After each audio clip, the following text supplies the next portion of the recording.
Yeah, I think they were reasonably cautious. I mean, they still spent a decent amount of money in the summer. I actually thought they maybe left Falk a little bit short from a creative point of view, because I watch Leeds quite often, and they're very, very good kind of up until the final third in a lot of games. And they're probably one of the best organised teams, I would say, in the league, and as we've been saying, very resilient. But I just felt if they'd have added another number 10 or another top quality winger into the mix, a little bit more flair from central midfield, and maybe another alternative up front, I think they could really be pushing towards mid-table and have guaranteed safety. But look, they've basically done it. I mean, if they win today, they're staying up. Adam, that's their next step, though, isn't it? Adam, Yeah. I think that's the next step. Do you know, if they can get over the line, and it was the trust with the manager. I thought that was the biggest call. Do you know? I think they were so close to maybe not letting him come into the Premier League, and then I reckon they were within 45 minutes of pushing the button at the Etihad. It was that close, and full credit to him how he's changed and come out of it. And now let's take this club forward. Let's invest. Obviously, they've got to do it today, but it does look a lot brighter than where they were. England on course for another win in the Women's Six Nations, half-time at Murrayfield. Thomas. Yeah, Scotland 7, England 35. England is dominant, as we expected here at Murrayfield, in a record-breaking afternoon with 32,000 people in attendance, a record for a women's sporting event in Scotland. Ellie Kildunn's got a couple of tries, Meg Jones as well, Kelsey Clifford charged over as well, and then Emma Singh. But there was at least a moment for the home fans who have packed into Murrayfield here to savour it when Scotland did get their try. A lovely kick in behind from Chloe Rowley, which was plucked out the sky by Rona Lloyd, and she had the gas to go over in the corner. England since added a try themselves to go back out to 35-7 in front, Lisa, and it's been a game where both sides have made a lot of mistakes, but ultimately England, as expected, have had the greater quality to take advantage. Yeah, they have. They just have been very clinical. Any mistake Scotland have made, they've pounced on it. And I think the biggest thing that England have been using so far has just been their forwards and their ability to not only make post-contact meters, being really dominant in their carries, but it's also their little passing, short passing, moving that point of contact. And a number of England's tries have come off the back of great forward breaks. So the likes of Maddie Fianati's made some couple of breaks.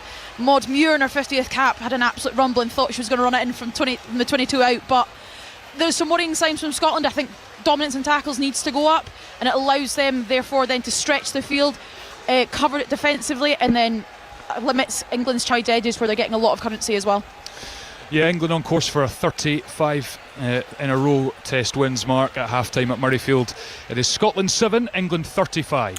Thank you both. It's all over in the National League, but Halifax have pulled one back. No more than a consolation. Halifax 2, Southend 5. Southend will be in the playoffs, so 7 goals there in the National League. John Southall.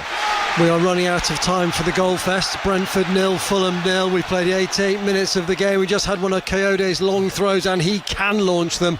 Lewis Potter got the header onto it, but it was blocked. One chance for Fulham. Sasa Lukic floated the ball through to Harry Wilson on the right of the area. Really good chance for him. He put it wide of the left-hand post, and he loves scoring against Brentford. And Ouattara for Brentford on the right. His shot pushed over the bar. Joby, we're running out of time. We are, but the fact that Brentford are still pushing, I mean, when you're getting the biggest cheer for Michael Coyote going over and taking a long throw, I think that sums up probably the lack of action we're having. And you've just referenced there, we did say earlier, if Harry Wilson can't score today, we aren't too optimistic given his record against Brentford. But still a few minutes, John. Yeah, Fulham have made all 5 substitutes, and interestingly, Brentford haven't made any in this game. We talked about their lack of options off the bench, and that really reflects that. So we're just up to the 90-minute mark. We wait to see how much added on we have. Brentford 0, Fulham 0. I feel sorry for John, because next year no one's going to want to work with him. The 5 black people are ringing and go, who am I working with? And they go, John Southall. Oh, Danko Ouattara 6 yards out. I think that was a brilliant save. I may have taken a slight deflection as well, and pushed over the bar by Leno. And just watching this back now, the ball came in from the left-hand side, and there was Ouattara. That's a great save by Leno. Fantastic reaction save. He's hit it really well. Ouattara only from about 6-7 yards out, and Leno does so well. He's on his way down, he's backwards, but manages to just palm it over the crossbar. Stephen, you've got to give John a bit more stick. That's the best chance we've had all That was a great save, Joby, that, wasn't it? Yeah, absolutely incredible reflex save, and could be one that gets them a point, although they have to see this corner out now, Chuck. They do, and you can probably hear the Brentford fans now baying for this goal. The corner's taken, flick wide again, and again it was Nathan Collins who got up there and he nudged it wide of the right-hand post. And is that the last opportunity? 6 added minutes to play. We're into that. Brentford 0, Fulham 0, and there's Collins with the header, just watching it again, agonisingly wide for the Brentford fans. In the Championship, Derby 1, Oxford 0, Millwall 2, QPR 0, Portsmouth 1, Leicester 0. In League 1, Barnsley 1, Bradford 2, Bolton 2, Huddersfield 3. In League 2, Swindon lead Accrington by 2 goals to 1. But you wonder whether it's too little too late for Barrow, Adam Cottier. It might be, but goal difference might play a part in the League 2 relegation battle. Barrow have a goal back. Jovan Malcolm with a left-footed shot, low past the keeper. So it's 3-1 now to Walsall. And they're heading towards extra time in the Scottish Cup semi-final. Kenny Crawford. Yes, 92 minutes we're into it. It's Dunfermline Athletic 0, Falkirk 0. A couple of players getting treated on the pitch for cramp. It is a big old pitch, but it's a big old pitch that not a huge amount has happened on. Only one shot on target in the whole game between the two teams. It's Dunfermline 0, Falkirk 0. Let's just go back to Brentford, Fulham. It does feel, I know that their squad is a little bit depleted at the moment, and I know they're performing above expectations. It does feel, though, Joby, like a missed opportunity for Brentford, doesn't it? The season or today, chappers? No. Today. When we talked about, you know, they could go ahead of Chelsea, and that's what I'm saying. Nobody would have expected them to be where they are now, and I know their squad is injury ravaged at the moment, and therefore there are lots of caveats to throw into this, and yet still I wonder whether there might be a feeling of what if afterwards. Well, I've got to say they're the team that really has pushed in this second half. They've had little opportunities. I mean, the last one there was a big chance, but a great save, and it's really interesting watching the two managers. They're right below us today. Marco Silva's looked frustrated, resigned, throwing his hands up at times. Keith's trying to drive the team on. Is it a little bit of a message that he's trying to send out to the Brentford hierarchy here about that lack of options, not making any substitutions whatsoever, because they do look a little bit tired, which is expected at this stage of the season. And there are first team players on the bench, aren't there? I mean, it's not like he's got a bench of 16-year-olds. Yeah, like he's got Aaron Hickey on the bench, Ethan Pinnock and Reece Nelson. Reece Nelson is probably the only attacking player who you'd say you'd bring on from that lot. Aya's the other one as well on there, and the rest, you're right, they're kids. Yeah, and he hasn't had too many opportunities to again freshen up that front line. I think that's the big problem. Igor Thiago looks out on his feet a little bit. He's worked ever so hard. Same with Ouattara. Sade's not really been in the game too often, so I think that's what's really hurt them today, and I think towards the end of the season could be a factor not having those options. Harry Wilson's just about to whip in a free kick. Could they pinch it right at the end here, Fulham? Oh, that's a poor volley from Oscar Bob, and it floats wide, and that probably is their last chance. We've got about 2.5 minutes to play. Do you think, Adam Crafton, that Brentford are now, given the season they've had, will now find themselves in sort of that stage that, I mean, several clubs find themselves at, established in the Premier League, now they're in the top half, now is there an opportunity of Europe?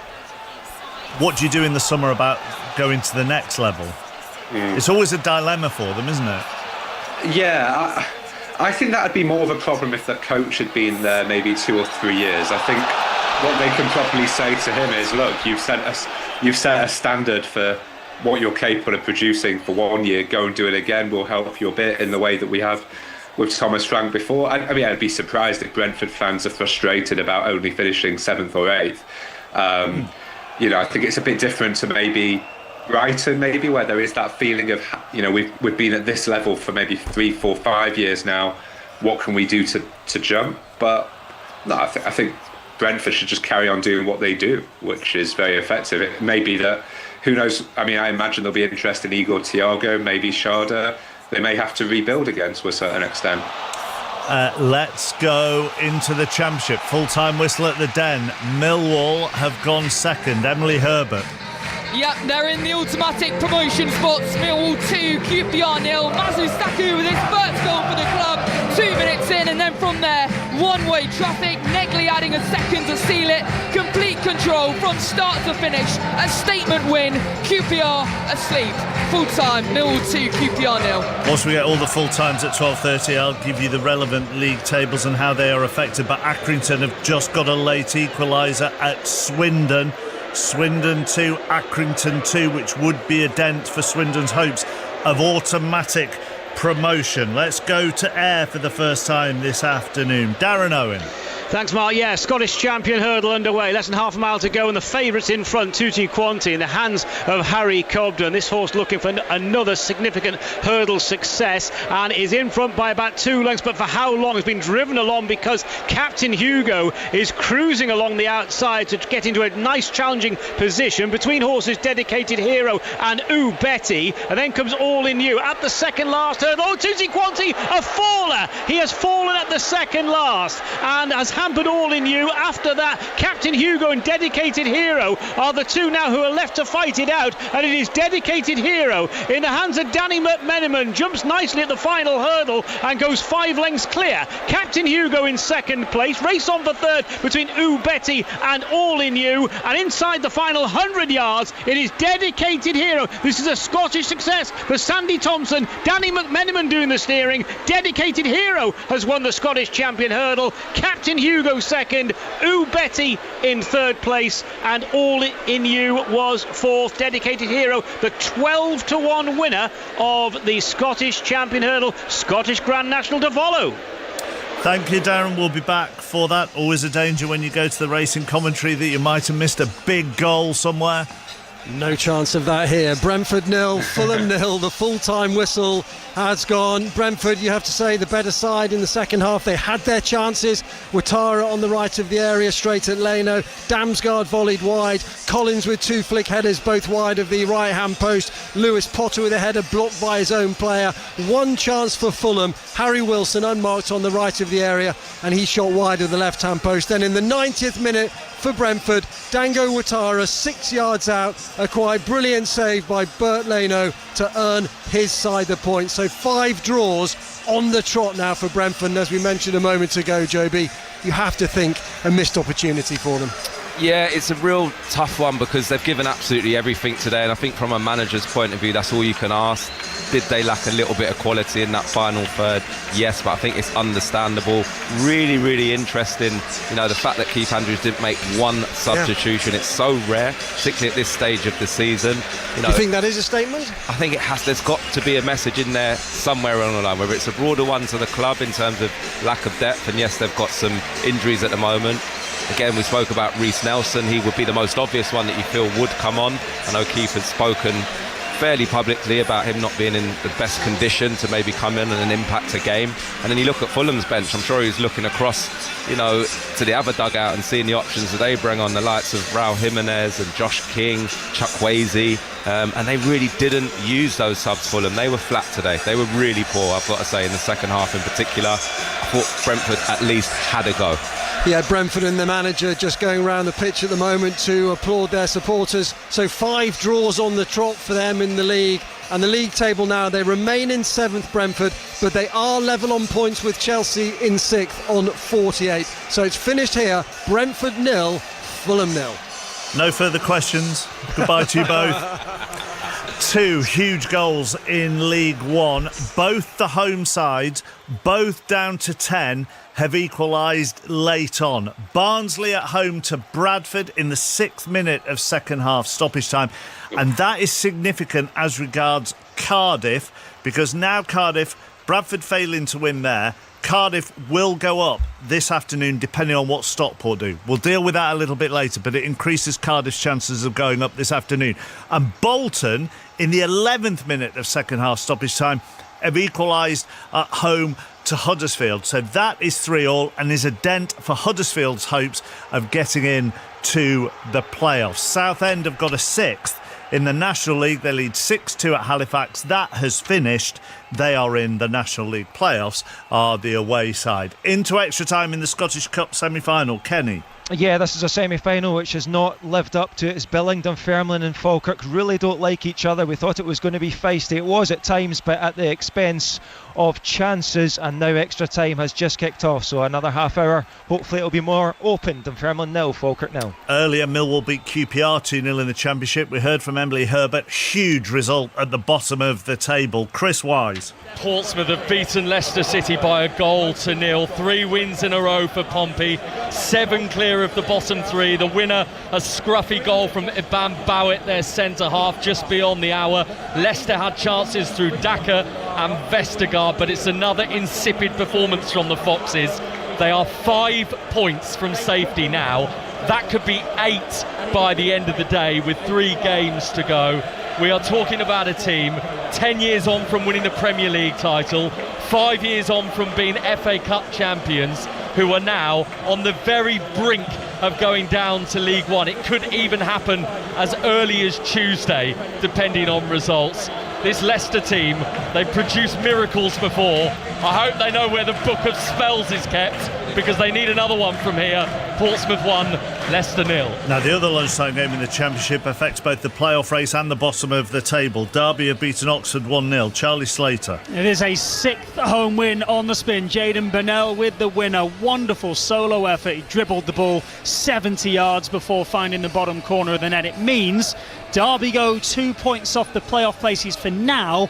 Oxford, who failed to muster a single shot on target, remain 2 points adrift of safety after losing by that 1-0. And I got to be honest, Mark, and this is a bit of a hot take, 3 games left. I'm not sure either of these two are going to achieve their respective ambitions. Right, let's give you the either end of the Championship table then. Coventry promoted last night with the draw at Blackburn. Millwall are now in second, 76 from 43. Ipswich have 75 from 41. They play Middlesbrough tomorrow lunchtime. Southampton and Middlesbrough both have 72 from 42. Hull have 68 from 42. Derby 66 from 43. And Wrexham 64 from 42. Now at the bottom, Sheffield Wednesday well and truly gone. Then you have Leicester 41 from 43. Oxford 44 from 43. West Brom 46 from 42. Blackburn have got 49. They've played 44. Charlton have got 49, but they've only played 42. And Portsmouth, with that win over Leicester, 51 from 43.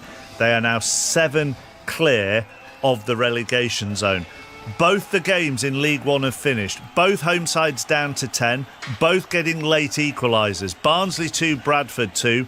Bolton 3, Huddersfield 3. The games only affect the playoff positions there. So Lincoln already promoted. Cardiff have 82 from 42. Bolton 74 from 44. Bradford 72 from 43. Stockport 70 from 41. Stevenage 67 from 42. Huddersfield 64 from 44. Luton 64 from 42. And Plymouth 63 from 42. They're all still in the running for playoffs. Reading are as well, just about, actually 62 from 43. It could get to be a very complicated last couple of weekends of the season. Into League Two, Swindon held by Accrington. It finished 2-2. Barrow beaten at home by Walsall. It finished 3-1. Adam Cottier. And Barrow now sure to go into the penultimate weekend of the season next week inside the League Two relegation places. They're a point from safety. It could get worse for them by 5 p.m. Malcolm got a goal back for them late, but this was an easy win for Walsall, really. Mason Hancock scored from set-piece situations twice for Walsall. Albert Adoma had put them ahead in the first half. Barrow have 2 games to save themselves, away at Cambridge and at home to Newport, beaten 3-1 at home by Walsall. So let me. That affects the bottom of the table. That Swindon draw does affect the playoff positions. Remember, Bromley could go up today if Notts County fail to win. So Bromley have 84. They've played 44. MK Dons 79 from 43. Cambridge 78 from 43. Notts County 76 from 43. Swindon 75 from 44. So you can see the effect that late equaliser from Accrington has had on them. Salford 74 from 43 and Chesterfield 72 from 43. They're the playoffs. And at the bottom, Harrogate 33 from 43. Barrow have 36 from 44 after that defeat. So they are a point behind Newport and Crawley and Tranmere. Newport and Crawley have played 43. Tranmere have only played 42. And in that National League game, it did finish Halifax 2, Southend 6. All eyes on Spurs today, would you say? Has to be. It's arguably going to be one of the biggest stories of the season. That, and if Arsenal don't follow through and win the title, and no one would have foreseen Tottenham being in this position this season, struggling for survival. Yeah, 100%. It kind of says a lot, doesn't it, Adam? Really, that there are two decentish games when we're looking at Champions League spots, with Chelsea against Manchester United, and then you've got the Merseyside derby tomorrow. But you can't. Spurs still feel like the biggest story in town alongside the title match tomorrow. Yeah, it's amazing how all these games end up on the same weekend, isn't it? When the calendars come out, we end up with these amazing weekends. Hang on. To be fair to the people who do the fixtures, I'm not sure they expected Spurs Brighton to be to have a big effect on the relegation battle. No, but they might have known, a weekend where you get Man City, Arsenal, Liverpool, Everton, Chelsea, Man United could be pretty good. No, you're right. The Spurs Brighton one, I think everyone will be watching that. I mean, I think more neutrals would almost tune in for that, I imagine, at the moment, than Chelsea Man United, which tells you, the jeopardy that game is laced with. And then I think the one tomorrow with Arsenal and Man City is probably like the biggest title showdown in years. I mean, I can't remember one that's been really this clear in terms of, it does feel like the winner takes it. I know there's a bit to go, but whoever wins that game tomorrow, if indeed there is a winner, it'll be hard to resist the conclusion that they will win the league. Right, Adam, Stephen, thank you very much. Chappers. See you both soon. Adam Crafton, Stephen Warnock. Let's round up the day's county championship action. Kevin Howells. Just a couple of games in Division 1 this weekend. They're giving teams a bit of a rest over this opening 7-week period of the season. Good comeback this morning on day 2 from Hampshire here at Southampton against Somerset, though Somerset do hold the lead. It's just 16 runs, 254 for 9. Earlier, 22-year-old James Rue, much talked about regarding England and a call-up. He missed out on a possible second century of the summer, out for 86 this morning. The other game taking place is at Edgbaston. Division 1, Essex are 19 for 2 after Warwickshire made 190. By the way, every ball of every county championship match live on the BBC Sport website and app and via BBC Sounds on your smart speaker. Let's go racing again. John Porter Stakes next. John Hunt. Yeah, we were hoping, Mark, at the start of the week that the great Constitution Hill might run in this race, but Nicky Henderson earlier in the week decided the ground would be too quick for him and we'll have to wait another day before we see him. So this race, unlike the previous two we've covered so far from Newbury, where the emerging talent, the youngsters, did their stuff, this is for older horses, and they're turning into the straight, and one of those, Phantom Flight, leads them from Bellum Justum in second place. Half a mile left to go. Convergent, representing Carl Burke, who a short while ago won the Greenham Stakes with Al Parslan. Carl said afterwards that he's convinced he's good enough to run in the Guineas, but he's got to work out whether or not that horse is going to be suited to Newmarket. He's got alternative classic races in Ireland and France to consider as well. Meanwhile, the favourite for today's race, Lion's Pride, makes his progress on the outside for the John Gosden team. Tenability is in touch, and Al Arsi, who is the oldest of the lot, age 9, is the back marker and trying to close in on them. Convergent gets no run. They all bunch up now. Less than a furlong left to run here in the final big race of the day, the John Porter Stakes. And now coming through to hit the front is Tenability. Coming down the outside is Al Arsi. Convergent's picking up again, having been hampered. My word, that's a great effort from Convergent. He looked out of it when he got stopped a furlong and a half out, but Convergent goes on to win and beats Al Arsi and Tenability. Strikingly good performance on what's turned into a tremendous day for North Yorkshire trainer Carl Burke. He's won the Greenham Stakes this afternoon, and Convergent just gives him the other big prize of the day, the John Porter Stakes. Thank you very much, John. Scottish Grand National still to come a little bit later on from Ayr. Let's go to the day's rugby union. Northampton can extend their lead at the top of the table this afternoon with a win at Exeter. Chris Jones. Yeah, Champions Cup heartbreak last Friday night for the Saints. Thriller of a game at the Rec against Bath. But back to Prem business for Northampton. The league, their sole focus now. Win today would be massive, wouldn't it, Mark, as they bid for a home semi-final to go back to Twickenham. England 9, 10 and 12 for the Saints starting today. Mitchell, Smith, Dingwall, Henry Pollock's on the bench, but extra banging form. They're into the Challenge Cup semi-finals. They're hunting the top 4, and they're buoyed by news of fresh investment into the club. That will get voted on by the membership at the start of May. So all happening down here at Sandy Park. Beautiful day in Devon. Big match feel. Should be Prem rugby at its best. You would expect Bath a little later to demolish Harlequins, wouldn't you? Oh, I mean, for those not aware, Harlequins, 27 players unavailable through injury, and Bath have got loads of fish to fry with a Champions Cup semi-final in a few weeks away in Bordeaux. They're bidding to win their title and retain their title. But yeah, even though the Bath side is rotated a bit from the one that beat Northampton, Quins are kind of unrecognisable. Props particularly, they're completely denuded, and it's kind of in keeping with a season that's fizzling out for Quins, and dare I say it, a season that's fizzling out a bit for the likes of Gloucester who were beaten last night. Sale, huge game against Surrey tomorrow, but you don't feel they've got much chance of the top 4, the Sharks. So it's kind of in keeping with 5 and 4, 5, 6 teams. Got loads to play for over the coming weeks, but 4 or 5 teams, not so much. Thank you very much, Chris. So Leicester, Newcastle at 3, Exeter, Northampton 3:5, Bath, Quins at 5:30 today. 5 Live tonight at 9 for the boxing. Wolverhampton's Ben Whittaker defending his undefeated record against Argentina's Brian Suarez. 5 Live boxing, Steve Bunce is with us. Whittaker has a reputation as an entertainer, so you've got something in common, haven't you? There's no need for that, chappers. He is an entertainer. There's no need for that. So are you. Well, thank you, darling. No, listen, this kid Whittaker, when he turned professional after winning a silver medal in the 2021 Olympics, the delayed Tokyo Olympics, he made a conscious decision to be and it's a horrible expression, but it's the one that sums it up best, a Marmite fighter. He openly acknowledged that he would probably upset people with his entertainment. So, for instance, he'll do fancy dances and move around, play the fight as he's boxing, and he'll do all sorts of stuff like He'll clap his hands behind his back and then flick his left hand up whilst he lifts his right leg up and hit the guy with a jab. Of course, it goes viral. It gets millions and millions of hits.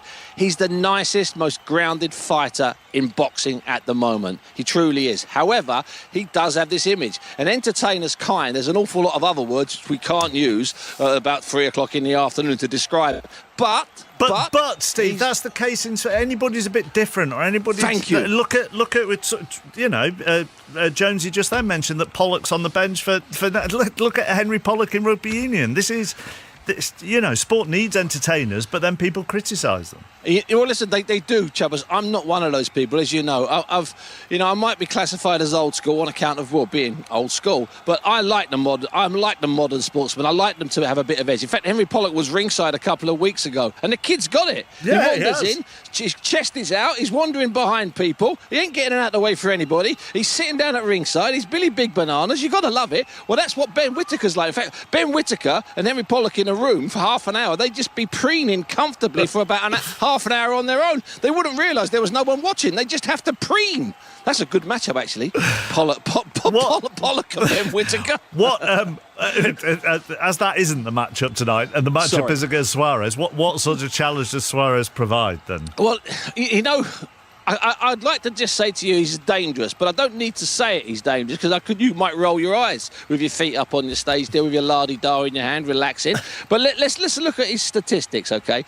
Of his 21 wins, 20 of them have been quick. Now, even if you're fighting guys who have got no chance, you've still got to be consistent over a 5, 6, 7 year period. So to take out 20 of his 21 fighters, when he fought here last, he was fighting a guy called Lyndon Arthur, who's a world-ranked fighter, former British champion, and he dropped Lyndon Arthur so heavily earlier in the fight. He got stopped eventually, but he dropped him earlier. That's a sound check you can hear, chaps, because I'm actually inside the arena. I'm on the ramp. I know you're on the box that I've been sent a picture of you. Yeah, I've got about 250 security to my right. They're having their briefing. They're having a sound check in the ring, and there's about 15 of us in here. I might be the only guy without a vest and a hard hat on, so I'll keep my voice down a little bit if I can. More whispering. We're back to Augusta.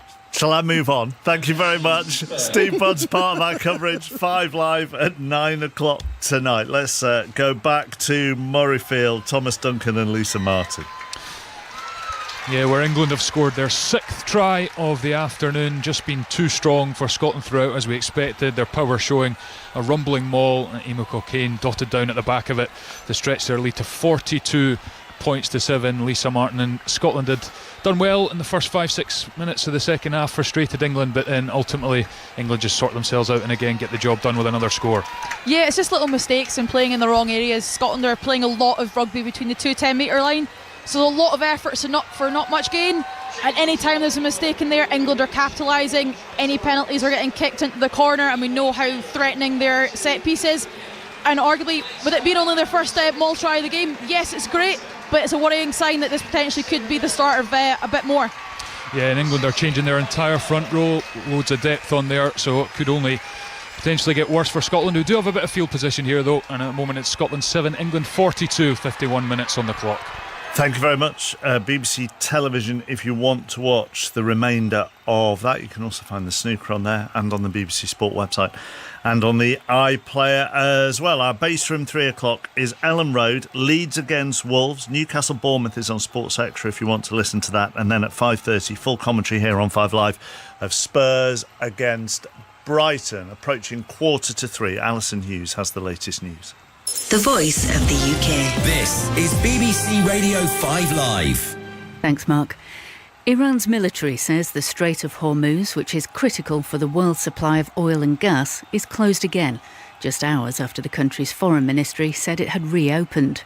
The new statement accuses the US of piracy, as the United States is still enforcing its blockade of Iran's ports.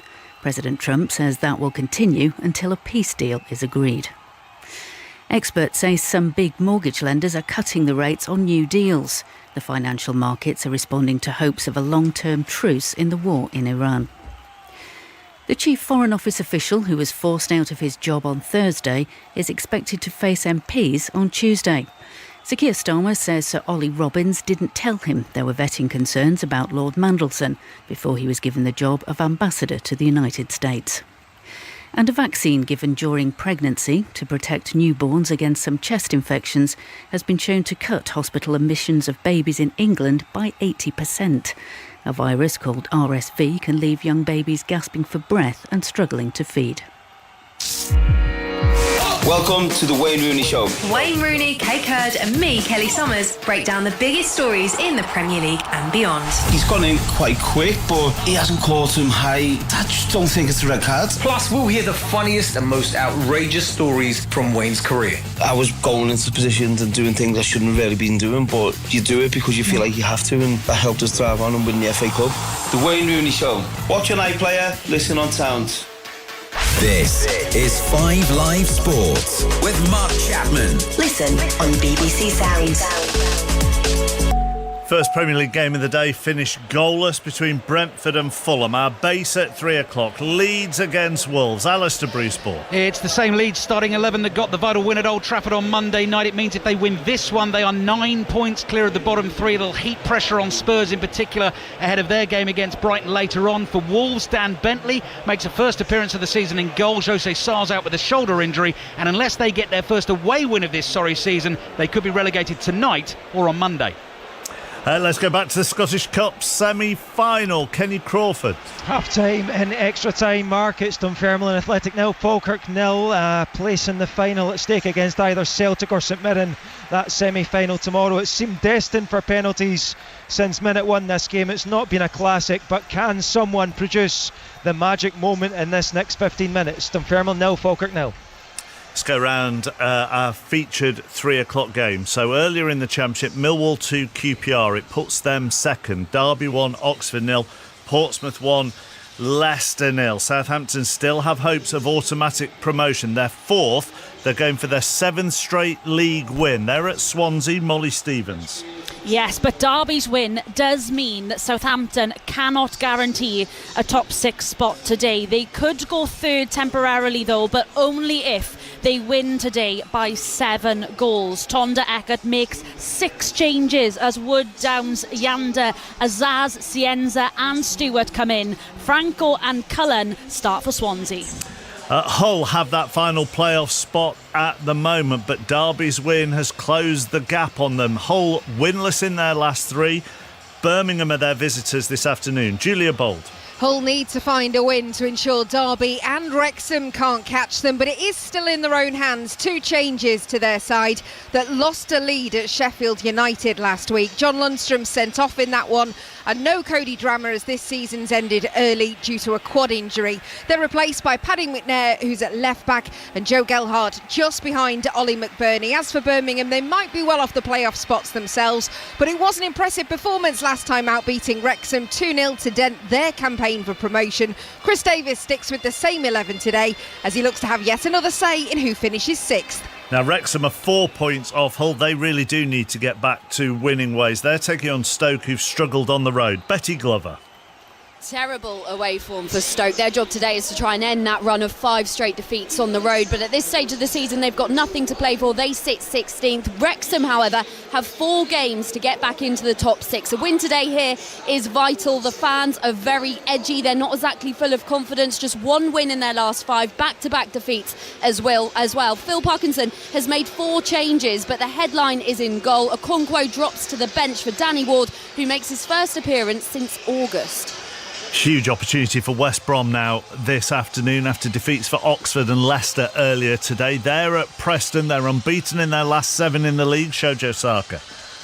Yes, those defeats for Oxford and Leicester today are a boost for West Brom, who are 2 points above the dotted line and with a game in hand. But there is that spectre of EFL charges for breaking spending rules. It is possible that West Brom get docked points after their last match of the season. All of that is really unclear. Manager James Morrison has banned all talk of that from his players. He's got Chris Mepham and Carlan Grant back from injury today, both on the bench. Mid-table Preston can't go down. They'll almost certainly will not make the playoffs, and they've not kept a clean sheet in their last 11. Thank you very much. Elsewhere in the Championship today, Bristol City are at home to Norwich, Sheffield Wednesday against Charlton, and Watford face Sheffield United. Let's go into League One. Earlier, Barnsley 2, Bradford 2, Bolton 3, Huddersfield 3. We're going to be with already promoted Lincoln. They could be crowned champions this afternoon if they win or Cardiff don't. They're at Stevenage, who are in the final playoff spot as things stand. Sam Ashley. 10 years ago, Lincoln City finished 13th in the National League. 3 promotions later, they're on the cusp of another winner's trophy. One change for the Imps this afternoon. The Ukrainian midfielder Ivan Varfolomeyev is in for Tom Bayliss. A 5-1 midweek defeat for Stevenage at Bolton puts the pressure on their playoff push. Dan Phillips was sent off in that one, so misses out. Former Premier League winger Matty Phillips comes in for him. 1,700 Lincoln fans have packed out the away end mark, and I suspect that some of them have snuck into the home seats as well. The champagne very much on ice here in Hertfordshire. It's going to take something remarkable if Cardiff don't actually go up to the Championship eventually, but they will be promoted today if they better Stockport's result. They are at Reading, who are in 10th after losing their last couple of games. Andy Stevenson. Well, Lincoln City sealed their promotion here at Reading a fortnight ago, and the huge contingent of Cardiff fans away to my right would love their team to follow suit. Bradford being held to that late draw against Barnsley at lunchtime means that for Cardiff to be mathematically certain of going up today, they don't actually have to win anymore, just better Stockport's result, as you say, at Exeter. So a draw for Cardiff would be enough if Stockport lose. Cardiff's only change is Gabriel Osho, who was born in Reading, came through the academy here. He starts in place of Will Fish. Reading will probably have to win all 3 of their remaining matches to have any chance of a playoff spot. Yeah, and as Andy said, Stockport are at Exeter this afternoon, who are starting the day in the relegation zone. John Akers. They're 3 points adrift of safety, 3 games left. They could really do with a win after they conceded a 90th minute equaliser in the Devon derby last weekend against Plymouth. While Stockport do look good for a playoff spot, they're 6 points clear of Huddersfield now in 7th, and they've games in hand as well. They lost to Luton at Wembley last weekend in the EFL Trophy final, but bounced back with a 2-0 win at Wimbledon in midweek. They have injuries though, and their 19-goal leading scorer Kyle Wooten is having to play centre-back this afternoon. Into League 2, Bromley played Cambridge on Thursday night. So if Notts County fail to win against Barnet today, then Bromley are promoted. Charlotte Richardson is at Meadow Lane. Should Notts County suffer back-to-back defeats for the first time since August, it will also dent their automatic promotion hopes and, as you say, cue champagne corks popping in Bromley. The hosts make 3 changes, demanding a response after last week's 4-0 humbling by Cambridge against a Barnet side who, with 4 wins in 5, haven't given up on nudging into the playoffs. Anthony Hartigan comes in to captain the visitors, their only change in a must-win match for both.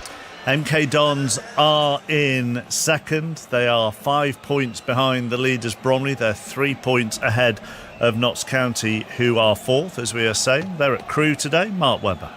The visitors will hope their automatic place push won't be derailed in the railway town of Crewe. MK need 2 wins from their last 3 games to guarantee it. A mathematical miracle required for Crewe to sneak into the playoffs. 1 change for both sides. Crewe's Callum Aegis starts, swapping with Jack Powell on the bench. Joe Tomlinson replaces a suspended John Mellish for MK Dons. Barrow stayed in the bottom 2 earlier. They were beaten 3-1 at home by Walsall. The other result was Swindon 2, Accrington 2. But Harrogate could be relegated from the Football League this afternoon if they lose and then other results go against them. Colchester are their visitors and they're in decent form. They've won their last 3. Tom Gale. Harrogate are on the brink of their 6th season EFL stay coming to an end, Mark. Simple messaging from boss Simon Weaver: we have to do better. He's asked his squad to rewind back to their 10-year-old selves with dreams of becoming a professional footballer and using that journey as motivation, because for many, their club futures are on the line over these final 3 games. Colchester are assured another 11th consecutive League 2 season. They say detailed takeover discussions are ongoing, with John Terry being widely reported as being part of the consortium. So Barrow's defeat earlier leaves them 1 point from safety. There are 3 clubs on 37 points. One of them at Newport, and they are at Cheltenham. Laura Kenyon. 1,000 travelling fans will roar on relegation-threatened Newport County. Manager Christian Fuchs says it's all in their hands after a pivotal win against Harrogate last weekend. 9 years since last pulling off a great escape to stay in the Football League. 3 games to do so again for Cheltenham. Nothing left to play for, a mediocre season at best, but 3 games unbeaten, Mark.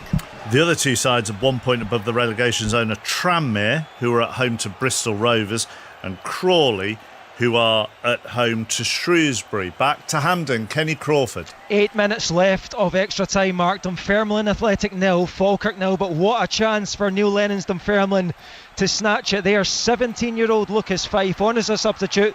The ball rolled across the 6-yard box. He made a decent connection with it, but off the underside of the bar. So it's still Dunfermline 0, Falkirk 0. You can watch that on the iPlayer or on the BBC Sport website. Let's head back to the World Snooker opening day. Jamie Broughton. And the defending champion Zhao Jingtong has started his title defence against qualifier Liam Highfield. Jingtong took the last frame of the opening session of play to go 5-4 up, and they'll return at 7 o'clock tonight to finish that match. Meanwhile, Zhang Anda leads Mark Allen 5-3 after the first session of their match. 10 is the target for victory. 2 matches in Super League today. Catalan Warrington at 6. First up, Wakefield against Bradford. Chris Cooper. Both sides making a significant number of team changes after defeats last time out. In Wakefield's case, largely rotational and through choice as they seek the win that would see them go second in the table, albeit perhaps temporarily. Bradford, by contrast, have an ever-lengthening injury list and have resorted to recalling Brandon Douglas from his loan spell at Halifax to be on the bench. They're still adjusting as a squad to full-time rugby and looking for a first away win. Wakefield should have too much for them in what's their first Super League meeting in 12 years. Kick-off at 3. Let's go back to the Women's Six Nations. Thomas Duncan. Yeah, England have passed the 50-point mark. 2 tries from replacement prop Sarah Byrne off the bench. The Red Roses just overpowering Scotland. Lisa Martin, they lead by 56 points to 7 and threatening again here. Yeah, it's just their speed of ball and the ability to create quick rucks, which is really putting Scotland under pressure. They're not getting that ability to get set, and like you say, the bench is making a massive impact when you've got the likes of Sarah Byrne, Mackenzie Carson and the 112 capper Marley Packer you can bring off. Yeah, absolutely. England heading for a 35th Test win in a row, and 2 from 2 in this Six Nations. They lead 56 points to 7 at Murrayfield. Just the 2-3 o'clock games in the Premier League. Our base will be Ellen Road, Leeds against Wolves. Before we go there to the game on Sports Extra, Newcastle-Bournemouth, Chris Coles. Bournemouth's rejuvenation over the years began with the fine work Eddie Howe accomplished in his decade at the club, and his old side doing so well will fill him with both pride and trepidation. He badly needs a win for his beleaguered Newcastle. 7 defeats in their last 10. It's bleak reading, and the dissenting voices are only getting louder. No Anthony Gordon. Injury keeps him out. Bournemouth play their first game since Andoni Iraola confirmed he'd be off. Fitting if he leaves with a parting European football gift well within reach, given their unbeaten run, 12 games and counting. Still to come later, Spurs against Brighton, full commentary from 5:30. Chelsea, Manchester United is an 8 o'clock kickoff. All the goals as they go in, up and down the leagues. We are getting close to more promotion and relegation issues being decided, and you will hear it all with us first here on 5 Live. From Ellen Road, Leeds against Wolves with Michael Brown and first of all Alistair Bruce-Ball. Thank you, Mark. Welcome back to Ellen Road, everyone. What an atmosphere we have here, as you can hear. The sun is shining, the Leeds fans are in fine voice, and why not? A big win at Old Trafford on Monday night. A first FA Cup semi-final a week tomorrow in almost 40 years. That is against Chelsea and Michael Brown. They get to strike first today in the Premier League relegation battle. They find themselves 3 points above Nottingham Forest, 4 points above West Ham, 6 points above Spurs, who play Brighton this evening, and they're up against Wolves, who haven't won away all season. What an opportunity for Leeds. It's a huge opportunity. You can just tell the atmosphere seems to be a little bit louder than normal, which you can't always say that. But the excitement, the anticipation here of a game against this Wolves side who seem to have just felt. This is BBC Radio 5 Live. Unfortunately, due to rights restrictions, we're not able to bring you the current sports commentary on this platform. You may be able to listen on an alternative platform if you're inside the UK. For further information in terms of use, go to bbc.co.uk/5live.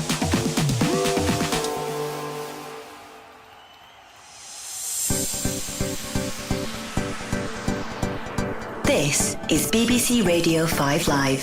Unfortunately, due to rights restrictions, we're not able to bring you the current sports commentary on this platform.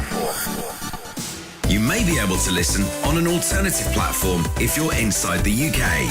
For further information in terms of use, go to bbc.co.uk/5live.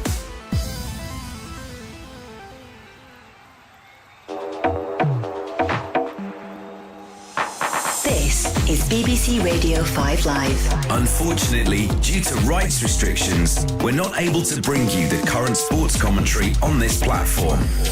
You may be able to listen on an alternative platform if you're inside the UK.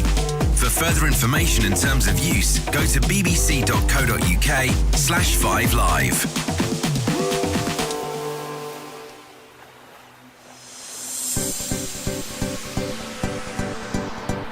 This is BBC Radio 5 Live. Unfortunately, due to rights restrictions, we're not able to bring you the current sports commentary on this platform. You may be able to listen on an alternative platform if you're inside the UK. For further information in terms of use, go to bbc.co.uk/5live.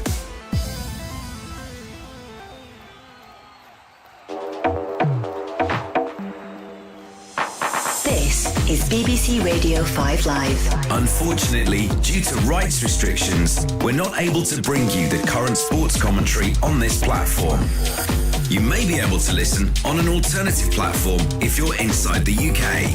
For further information in terms of use, go to bbc.co.uk/5live.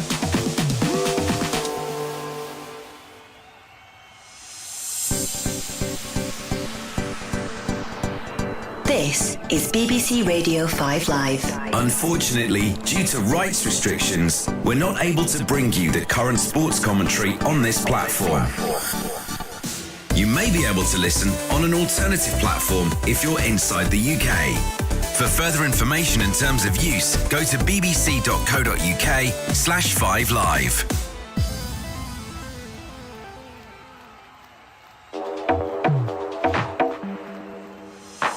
This is BBC Radio 5 Live. Unfortunately, due to rights restrictions, we're not able to bring you the current sports commentary on this platform. You may be able to listen on an alternative platform if you're inside the UK. For further information and terms of use, go to bbc.co.uk/5live.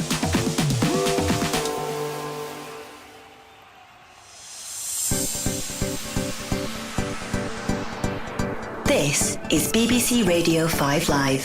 Unfortunately, due to rights restrictions, we're not able to bring you the current sports commentary on this platform.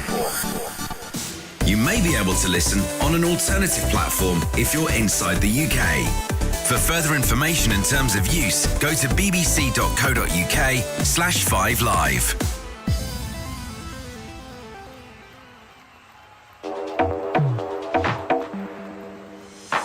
This is BBC Radio 5 Live. Unfortunately, due to rights restrictions, we're not able to bring you the current sports commentary on this platform. You may be able to listen on an alternative platform if you're inside the UK. For further information and terms of use, go to bbc.co.uk/5live.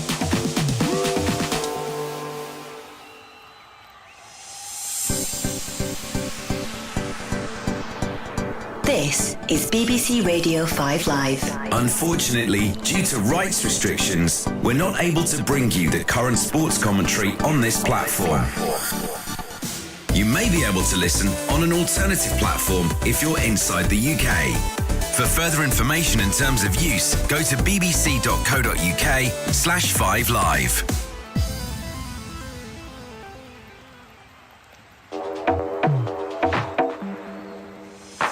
This is BBC Radio 5 Live. Unfortunately, due to rights restrictions, we're not able to bring you the current sports commentary on this platform. You may be able to listen on an alternative platform if you're inside the UK. For further information and terms of use, go to bbc.co.uk/5live.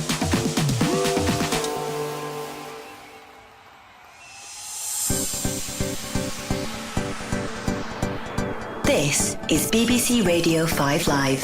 Unfortunately, due to rights restrictions, we're not able to bring you the current sports commentary on this platform. You may be able to listen on an alternative platform if you're inside the UK. For further information and terms of use, go to bbc.co.uk/5live.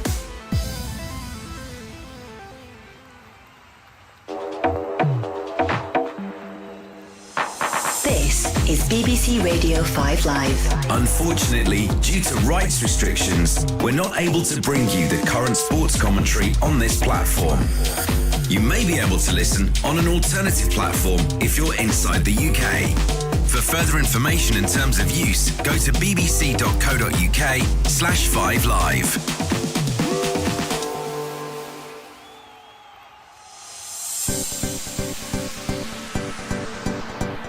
This is BBC Radio 5 Live. Unfortunately, due to rights restrictions, we're not able to bring you the current sports commentary on this platform. You may be able to listen on an alternative platform if you're inside the UK. For further information and terms of use, go to bbc.co.uk/5live.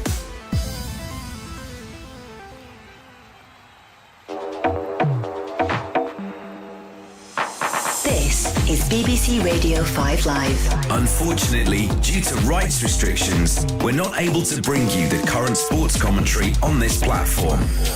You may be able to listen on an alternative platform if you're inside the UK.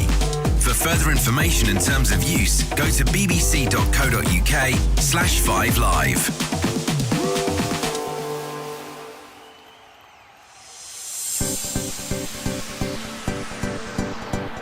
This is BBC Radio 5 Live. Unfortunately, due to rights restrictions, we're not able to bring you the current sports commentary on this platform. You may be able to listen on an alternative platform if you're inside the UK. For further information and terms of use, go to bbc.co.uk/5live.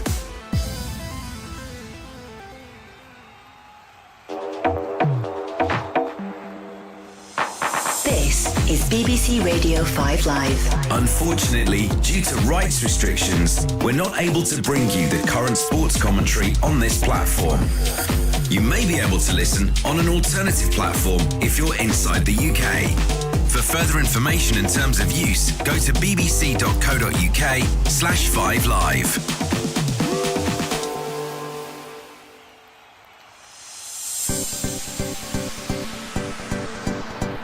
This is BBC Radio 5 Live. Unfortunately, due to rights restrictions, we're not able to bring you the current sports commentary on this platform. You may be able to listen on an alternative platform if you're inside the UK. For further information and terms of use, go to bbc.co.uk/5live.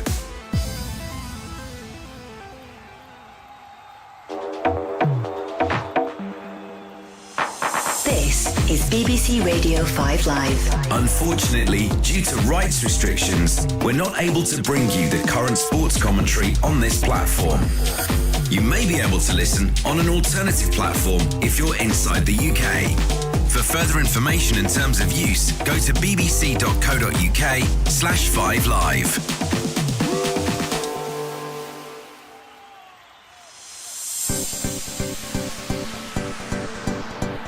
This is BBC Radio 5 Live. Unfortunately, due to rights restrictions, we're not able to bring you the current sports commentary on this platform.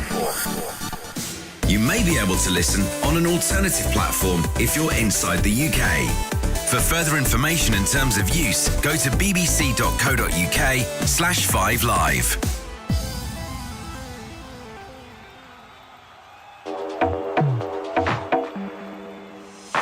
This is BBC Radio 5 Live. Unfortunately, due to Josh Kickoff for Dunfermline, he's scored it into the top right-hand corner, so after one penalty each, Dunfermline have the advantage, 1-0 up. It was Brad Spencer that missed for Falkirk. Yeah, I always remember though the golden rule, that was Mark Lawrenson's golden rule, was that the team that often misses first, I don't think it was always misses first, but often goes on to win it. And whenever I heard that, I thought that doesn't make any sense at all, as the ball is cleared out for a Leeds throw, breaks up a Leeds attack down the left-hand side. Exeter Stockport in League One, John Akers. Stockport are ahead, Exeter City 0, Stockport 1, and shirtless county fans celebrate in the Devon sunshine behind the goal. A tap in from Malik Mothersill at the far post. It's 1-0 Stockport. Yeah, and I think I'm right in saying if Stockport win that game today, then Cardiff cannot be promoted this afternoon. Cardiff away to Reading in League One today. So Stockport are 1 up away to Exeter. Leeds 0, Wolves 0. Experience a penalty shootout, scoring first, missing first. Do you have a rule on that or not? Quite a few. I've missed a couple in different penalty shootouts. For Spurs, I've missed him at a playoff final, which is quite ironic at this moment in time against Wolves. Against Wolves. Yeah, West Brom 1 up at Preston. Back to Hampden Park, Kenny Crawford. Dunfermline's second penalty to go 2-0 up. They have scored it. Charlie Gilmore, bottom right-hand corner. Falkirk have missed their first two penalties. That was Brad Spencer and Liam Henderson with those misses. But Josh Cooper and Charlie Gilmore have scored for Dunfermline, which means the Championship side have a massive advantage. Neil Lennon's Dunfermline, of course. And up for Falkirk now is stepping Ben Parkinson, signed from Newcastle. He's got the ball in the spot. There might be a few seconds. I'll hand back, Ali. OK, well, Dunfermline in good shape there, so it's going to take quite something for Mark Lawrenson's theory to be proved correct. The winners of the shootout will face Celtic or St Mirren in the final. That semi-final is 2 o'clock tomorrow. A repeat of the Scottish League Cup final, of course, that St Mirren won. Wolves knocking it around nicely, and they found space. Chatshua gets his head up. Time to pick out a cross here from the right. Heads for the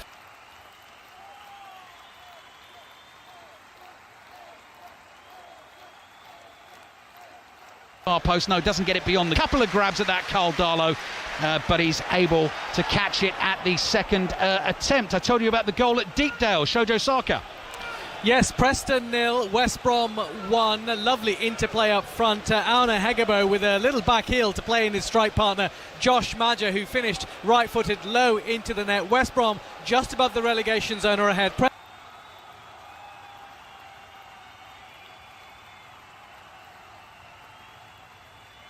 Preston 0, West Brom 1. Yeah, that is bad news for Leicester. Bad in that Scottish Cup semi-final. Leeds have won the ball on the halfway line here at Ellen Road. Played across to Aronson. Aronson side foots a pass to Bogle. Justin makes the run on the outside. Ampadu is there behind him. Ampadu goes wide here to Justin. One touch and then the early cross looking for Calvert-Lewin. Headed away. Behind it goes for a corner. Now it's back to Kenny Crawford. Philip Lissa must score this for Falkirk to keep them in it. And he has into the bottom left-hand corner. So Falkirk have scored 2 of their 4. Dunfermline have scored all 3 of their 3, and they're stepping up to hit their 4th at the moment. And it's going to be a long walk for Tashan Oakley Booth towards the spot. All the goals as they go in, and we'll tell you exactly what they mean as well. Great time of the season on 5 Live, BBC Sounds and the BBC World Service, and don't forget full commentary tomorrow of Manchester City against Arsenal, which kicks off at 4:30. Back to Kenny. This is to put Dunfermline Athletic in the Scottish Cup final. Tashan Oakley Booth, the striker, former Stoke and Blackpool striker. He's up at Dunfermline now, shoots and scores! And Dunfermline players run towards the Dunfermline fans and Oakley Booth. Dunfermline, who haven't won the Scottish Cup since 1968, are going to have a chance to win it again. It's Dunfermline Athletic who go to the Scottish Cup final at Falkirk's expense. Thank you, Kenny. Great drama, great story. Winners against Celtic or St Mirren. That game kicks off at 2 o'clock tomorrow. Leeds here, Michael Brown.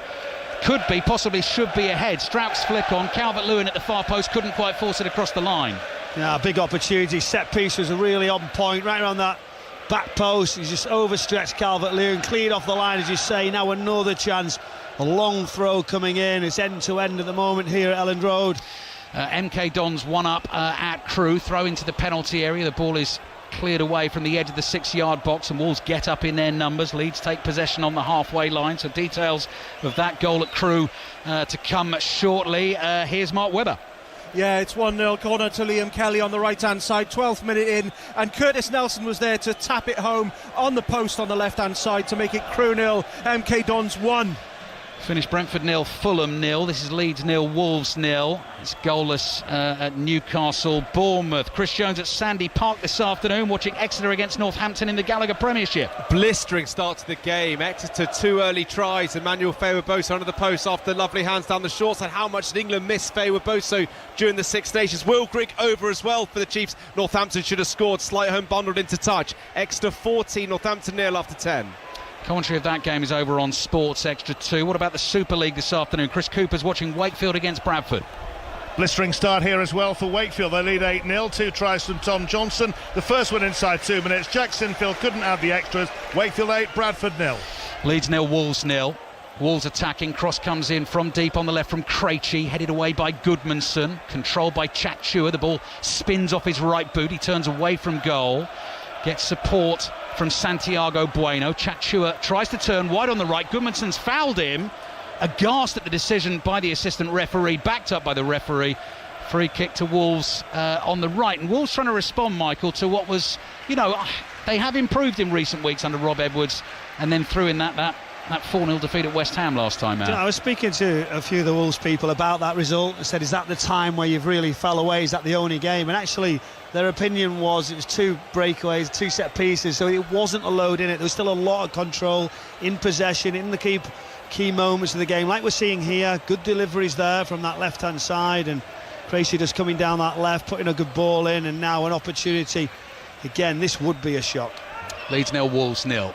Free kick, very deep, beyond Krejci. He's been in good scoring form for his country recently, because he scored in both of the playoff games against the Republic of Ireland and Denmark, both of which went to penalty shootouts, both of which Czechia won, which is why they're going to be at the World Cup this summer. Couldn't do anything with that delivery, beyond him, beyond everyone, and it's gone out for the throw-in to Leeds. Justin clears with his left foot. There is Krejci, glancing header back into his own half. That is covered by Totti Gomez, one of the 3 Gomez is playing for Wolves this afternoon. Totti Gomez, Joao Gomez and Angel Gomez, with Rodrigo Gomez on the bench just to help us out. Newcastle-Bournemouth latest. Chris Coles. Newcastle 0, Bournemouth 0, but Bournemouth are the more eye-catching going forward. They're playing in bright blue and they have been very bright attacking without really creating anything of note. Newcastle yet to find their attacking fluidity. Newcastle 0, Bournemouth 0.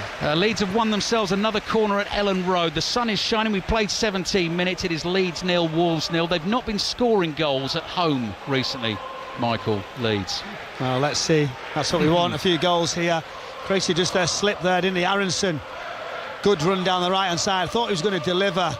But Bogle comes so late. He just tries to feed him in. Ran out of space and won another set piece. And those two hands come up now. Is this delivery going to be the moment you get your wish of a goal here? Let's see. Tanaka's delivery. Deep in swinger towards the far post. Nodded down. Bentley makes a block with his body. Leeds trying to scramble it across. And it's in. It's the overhead kick from James Justin. Acrobatic brilliance. Big goal for Leeds. If they win this one, they're 9 points clear of the bottom three, and that is something special from James Justin. Leeds 1, Wolves 0. Well, you got your wish. There it was. They kept it alive. There was an opportunity straight away, and then it bounced up around, and I'm thinking, here we go. Who's in that white shirt? It was lined up 6 yards out, quite central for the overhead kick, and didn't he dispatch it well into the ground? There it went. You don't often see them do overhead kick into the ground past the goalkeeper. We're getting another look. It's really good technique. It's a good save initially from Bentley, and then it's that one where you lean back, the left leg goes up first, the right leg comes around into the ground. What a goal. Yes, I'm not diminishing the skill at all, but there's a lovely load of space around him there, Michael. It sits up for him, and you can just see it's the Pele moment, isn't it? An escape to victory. It's the slow motion, the music gets going, and James Justin has executed that perfectly. I can picture a young Alistair Bruce Ball just doing that in the garden many times. Through Bentley's legs. We used to use the climbing frame as a goal before we got a proper goal, Michael. Here's Aronson on the right-hand side. Cross deflected. Might reach Okafor. 2-0. Leeds are flying. Listen to the noise inside Ellen Road. Okafor wasn't going to miss that one. 2 goals for him at Old Trafford on Monday night. He sticks that one away. It's all looking good for Leeds in the sunshine. Leeds 2, Wolves 0. Clinical, quick, into wide positions. And you know what? You get your head up, you have a little look, and when your 2 wide players are making runs and delivering, the ball is that good right across the face. Okafor stepping onto it, he's looking, he's waiting. Bentley tries to close the angle down, but doesn't he take it well? Just slots it past the goalkeeper. Ellen Road, did you see the reaction? All the sides of the ground go up. Is this the moment? Leeds United cement the place in the Premier League. Well, lots of Leeds fans outside the ground. By the way, Stevenage 1, Lincoln 1. I've been meaning to give that goal for a while, but Leeds have scored twice in quick succession here. So that game is back level in League One. But the few Leeds fans I spoke to outside the ground today were really feeling this was the opportunity. Get themselves to 39 points. Heat the pressure on Spurs in particular. This is Spurs' worst nightmare, this one, because they will start tonight's game against Brighton 9 points behind Leeds. Leeds going 6 points above Nottingham Forest and 7 points above West Ham if they can see this through and win the game. Into the Championship, Swansea, Southampton, Molly Stevens. And our Swansea here to put a dent in Southampton's promotion hopes. They have gone a goal to the good. Marko Stamenic from close range dinks it into the bottom left-hand corner, and Swansea have the lead 1-0. Right, let's get news of the goal at Stevenage then. Samashu. Yeah, Stevenage 1, Lincoln 1, and it comes from the captain, Tendai Dariko. He takes a touch and he rifles it past Philip Marshall in the Stevenage goal. As things stand, Lincoln will win the League One title today. Stevenage 1, Lincoln 1. Yeah, that's right. Lincoln City crowned champions if they win, which they're not doing at the moment, or if Cardiff fail to win. Reading 0, Cardiff 0. one of our featured games in League One. I hope Ian Dennis is enjoying his afternoon in the sunshine wherever he is. Michael, well, we're hard at it at the coalface. He'll be somewhere, right? But you know full well he'll be listening. Do you think so? Oh, I know so. He'll be having a little listen because he's got a fear, hasn't he? He'll be missing out. There's all the goals going on, and he'll say, is it delivered in the right way? Also, what a range of confectionery bought by our producer, Gary Flint. I think his confectionery will be a little bit different to ours. Would in it? The sunshine, yeah, I think so. Leeds 2, Wolves 0, latest in the Premier League. Newcastle Bournemouth is over on Sports Extra. It's being watched by Chris Coles. Tavernier through on an angle, but some excellent covering defending. Botman forced him wider and wider, and in the end Tavernier's left foot shot into the side netting. But Bournemouth are the better. Newcastle 0, Bournemouth 0. Super sharp reactions from Chris Coles there and our production team. I was meant to be going to Chris Cooper. It's another double C's, watching the Super League game between Wakefield and Bradford. Chris. Yes, and Wakefield enjoying this in the sunshine as well. Tom Johnson's got a 17-minute hat-trick. Wakefield in cruise control. Jack Sinfield's not been able to add any of the extras. It's Wakefield 12, Bradford 0. Yeah, wouldn't have happened on Ian Dennis's watch, that one. Mansfield 1, Luton 0. Latest in League One. You're up to date with everything that's going on. We've played 22 minutes, so we're midway through the first half here. This couldn't have started better for Leeds. What are you chuckling at? No, it couldn't. I was just sort of giggling, thinking, is there not normally a horse race around about 3:20? 3:35, Scottish Grand National. 3:35 yeah. going. He'll have an eye on that, that's for certain. But you know, when you just mentioned before about Leeds' worst nightmare, they've got the most fantastic players' lounge there at Spurs' the stadium. Worst nightmare. Spurs' worst nightmare. Yeah. And do you know they'll be sat with this on, watching it? Will the manager have said it's not a good idea? Can he try and stop it? I don't think he can. The pressure's just heightened. They're sat there waiting. It's just increasing all the time, isn't it? Full commentary Spurs Brighton at 5:30 this evening on 5 Live, and we'll have updates of Chelsea Manchester United into 6:06. Wolves take a free kick just short of the halfway line. 3 wins all season so far for Wolves. Can be relegated today if they lose this game, and Spurs win that game against Brighton. Strauch digs his left foot under the ball, gets it down the line to Okafor. 2 defenders on him. Leeds can't keep it. There's Andre, the Brazilian for Wolves. Passes back here to Santiago Bueno. He looks for the ball into the channel. Armstrong gets behind the Leeds defenders. Great covering by James Justin. Throws himself at the ball and nods it behind with a diving header for a corner to Wolves. And the Leeds fans have appreciated that. Yeah, firstly, it was a wonderful ball. Splitting right around that right-hand side, like a Kevin De Bruyne-like pass into a forward line. Armstrong all the way, thinking, here we go. And what start to the game James Justin's had. Yeah. That big chance before, you went off somewhere else before, we had to go to the penalties. There was a massive chance on the back post for him. And then, second time lucky with that overhead kick. There he is again now defending, which what he's here to do. Yeah, talking penalties, Dunfermline through to the Scottish Cup final. Corner comes in from the left. Krejci leaps for it, doesn't get a touch. Shot on goal, blocked. Armstrong hits it with the left foot. Leeds get bodies in the way. Okafor is back there, tries to clear. Krejci blocks that. Krejci manages to keep it for Wolves. A little bit of skill by Hugo Bueno. Stands up against Goodmanson, tries to beat him on the outside. Cross is deflected to Angel Gomez. No space there. Scoops the ball into the body of Tanaka. Falls here on the edge of the box. Bogle breaks up play for Leeds. Chips a pass infield to himself. Brilliant play from Bogle. And suddenly Okafor is streaking clear down the left-hand side. Leeds getting white-shirted bodies into the penalty area as well. Bogle is still there. So is Calvert-Lewin. Here's Okafor. Tries a shot. Dribbles into the arms of Dan Bentley. Women's Six Nations. Scotland, England. Thomas Duncan.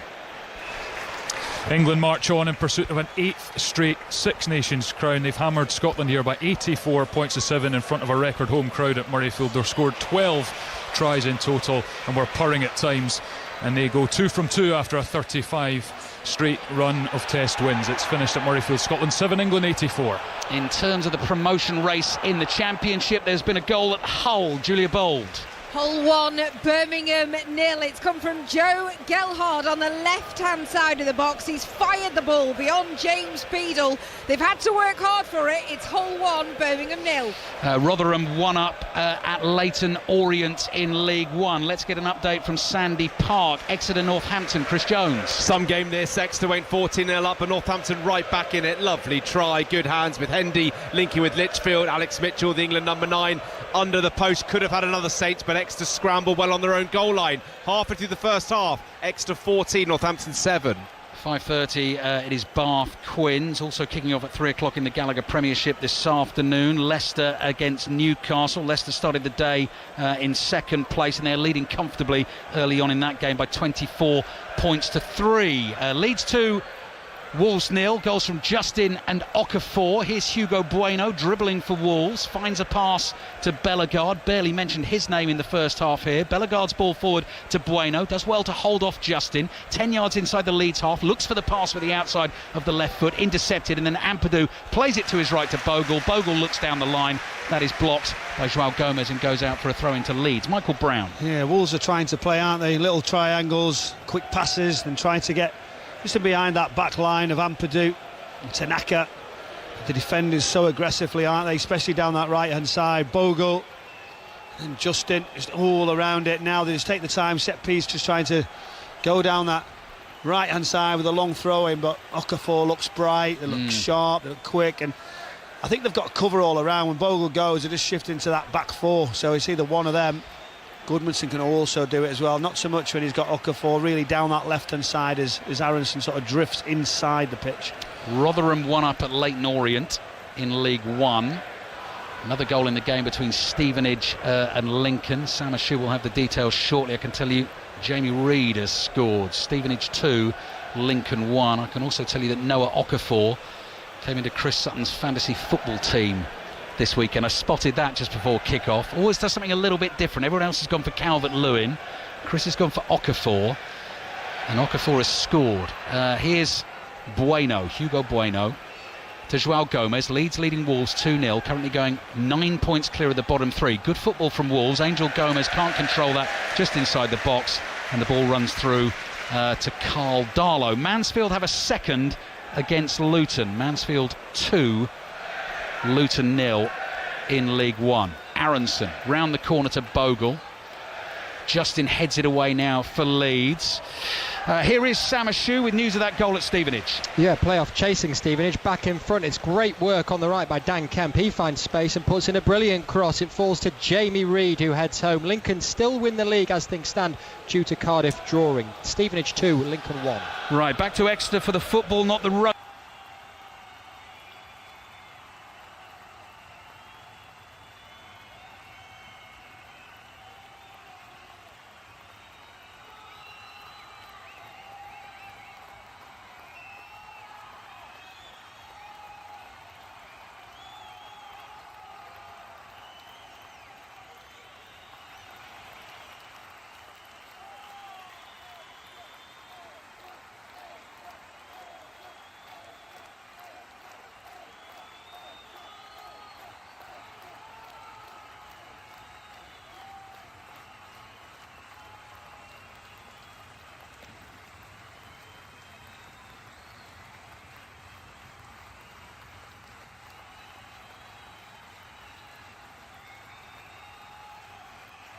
John Akers. 2-0 Stockport, Exeter 0, Stockport 2, and it's Josh Stokes. Again, good work down the left-hand side, a low cross, sweeps it home, and Stockport cementing their place in the playoffs. They lead 2-0. Yeah, Stockport starting the day in 5th on 70 points. Bradford drew, Bolton drew in the lunchtime kickoff, so Bolton 74, Bradford 72, so Stockport would move in between them on 73. They win this afternoon, and Cardiff cannot be promoted today. Coming up to half an hour played here at Ellen Road. The other thing, Michael, if Leeds can win this game comfortably, maybe score another goal, give themselves a bit of breathing room, they've got another Premier League game to come before the FA Cup semi-final. Just takes a little bit of pressure off that game against Bournemouth, doesn't it, midweek? Yeah, 100%. I think obviously the focus is on staying up. It's going to be a wonderful occasion, we know that, at Wembley, to be in a semi-final. It's been a long wait, hasn't it, for the success of Leeds United. You can only imagine what the FA Cup final would be if they were to walk down Wembley way. So yeah, a lot of work to do, but this would be a relief. It's been hanging over for some weeks. It's a position I've been in a couple of times, that's for certain, and you just feel so edgy on the pitch. It's the worst, and it's just, again, playing with confidence and freedom. And when you get this lead, I just feel like that's That's the difference. They look like they're free, don't they, all of a sudden? Yeah. And then the next game should just sort of slide in then. Yeah, the win on Monday's done so much for them. Stadium was bouncing before the game. They scored a couple of great goals this afternoon. Still Newcastle 0, Bournemouth 0. Here's Okafor. Okafor dummies across with his right foot. Tanaka is there in support. Breeze just tugging at his shirt. Back it comes here to Strauch. Strauch's left-footed pass across the halfway line to Bijol. Joe Rodon is fit again, or fit enough anyway to be on the bench. There's a foul there on Aronson. Leeds free kick 35 yards out in the inside right channel. And I'm being told Chris Sutton very wise in his pick of Okafor in his fantasy team. Apparently only Victor Gyökeres has scored more Premier League goals since the start of February than Okafor's 5. There's 4 other players on 5. Man informed, Chris knows what he's talking about. He's taken the calls tonight, by the way, on 606. What was your change? Have you done really boring, Michael. I've copied everyone else. So it's all about a double game week this week. Because so did you copy Chris? Or? No, I never copy Chris. He's been ahead of me a lot this season. I've just managed to get you've gone ahead now. I've nicked in front, but with goals like that, I know. Anyway, Chris is taking the calls on 606 tonight, and match of the day tonight. BBC One 10:25. We'll be bringing you news of a goal at Wrexham as well. Wrexham 1, Stoke 0. Betty Glover with you shortly with details of that one. Time to take the free kick here at Ellen Road. Tanaka with his right foot floats it towards the far post. Attacked by Bijol, seen by the keeper. Bentley comes well off his line and makes the clean catch. Goal at St James's Park in the Premier League. Chris Coles. And this is what the St James's Park crowd feared, because in-form Bournemouth have scored first. Ryan with a great cutback, and Marcus Tavernier there to bundle it in on the line to make it Newcastle 0, Bournemouth 1. Yeah, I've got Tavernier in the team though, Michael, so that is good news. But anyway, that's enough of the fantasy football. Let's concentrate on the real stuff. Wolves trying to play out of their own half. Have lost the ball, conceded the free kick. Ampadu takes it quickly, and back it comes here towards Strauch. Leeds in control, leading Wolves by 2-0. Strauch again, pass in field to Ampadu, just short of the halfway line, up to Aronson. Aronson back to Bijol. There's Justin. Justin clips one over the top. Calvert-Lewin's made the run to the right-hand side, lays it off here to Bogle. Bogle scurries his way down the right. João Gomez gets a foot in, makes the challenge, cleared by Bueno with his left foot. Couple of goals at Wrexham to tell you about. So Betty Glover will be with us shortly, but I can tell you that Wrexham have scored twice in the space of a couple of minutes there. They lead Stoke by 2-0, and of course Wrexham are involved in the playoff chase, starting today on 64 points. 4 points behind Hull, who started the day on 68. Come in, Betty Glover. Wrexham 2, Stoke 0. Brilliant start for the home side. They need the win to stay in that playoff race. Both goals came in quick succession from Josh Windass. The first straight from a corner, swung in and tucked into the top left, and the second he broke away one-on-one with the keeper and slipped it past. Wrexham 2, Stoke 0. Barnet 1 up at Notts County in League 2. Here's Strauch. Strauch plays to his left inside the Leeds half. Tanaka, Goodmanson, then Ampadu makes himself available. Left-footed pass from him. Finds Okafor, the in-form Okafor is able to turn. Gets moving and feeds it forward for Calvert-Lewin. Calvert-Lewin uses a bit of pace there to take on Toddy Gomez, who sticks with him. Last touch came off the Leeds striker. That is going to be a goal kick to Wolves. Leeds 2, Wolves 0. Toddy does well, doesn't he? He goes all the way back. You see Dominic Calvert-Lewin just driving the line. He wasn't sure. He's running all the way, whether it had just gone out. But good defending all the same. Right, let's get news of the goal at Notts County, which is also good news for Bromley. Charlotte Richardson. Notts County 0, Barnet 1. A clever flick finish from Kabango Shamanga gives Barnet the lead, but for how long, as Notts County have just been awarded a penalty. This could be huge from just yards out. I'll keep you updated, but for now, Notts County 0, Barnet 1. Thank you, Charlotte. Yes, Bromley drew 0-0 against Cambridge on Thursday. They are the league leaders on 84 points. If Notts County fail to win this afternoon, then Bromley will be promoted to League 1. 10 minutes left in the first half here at Ellen Road. 5 Live BBC Sounds and the BBC World Service. John Acres seen a few goals in the first half at Exeter. Another one, John.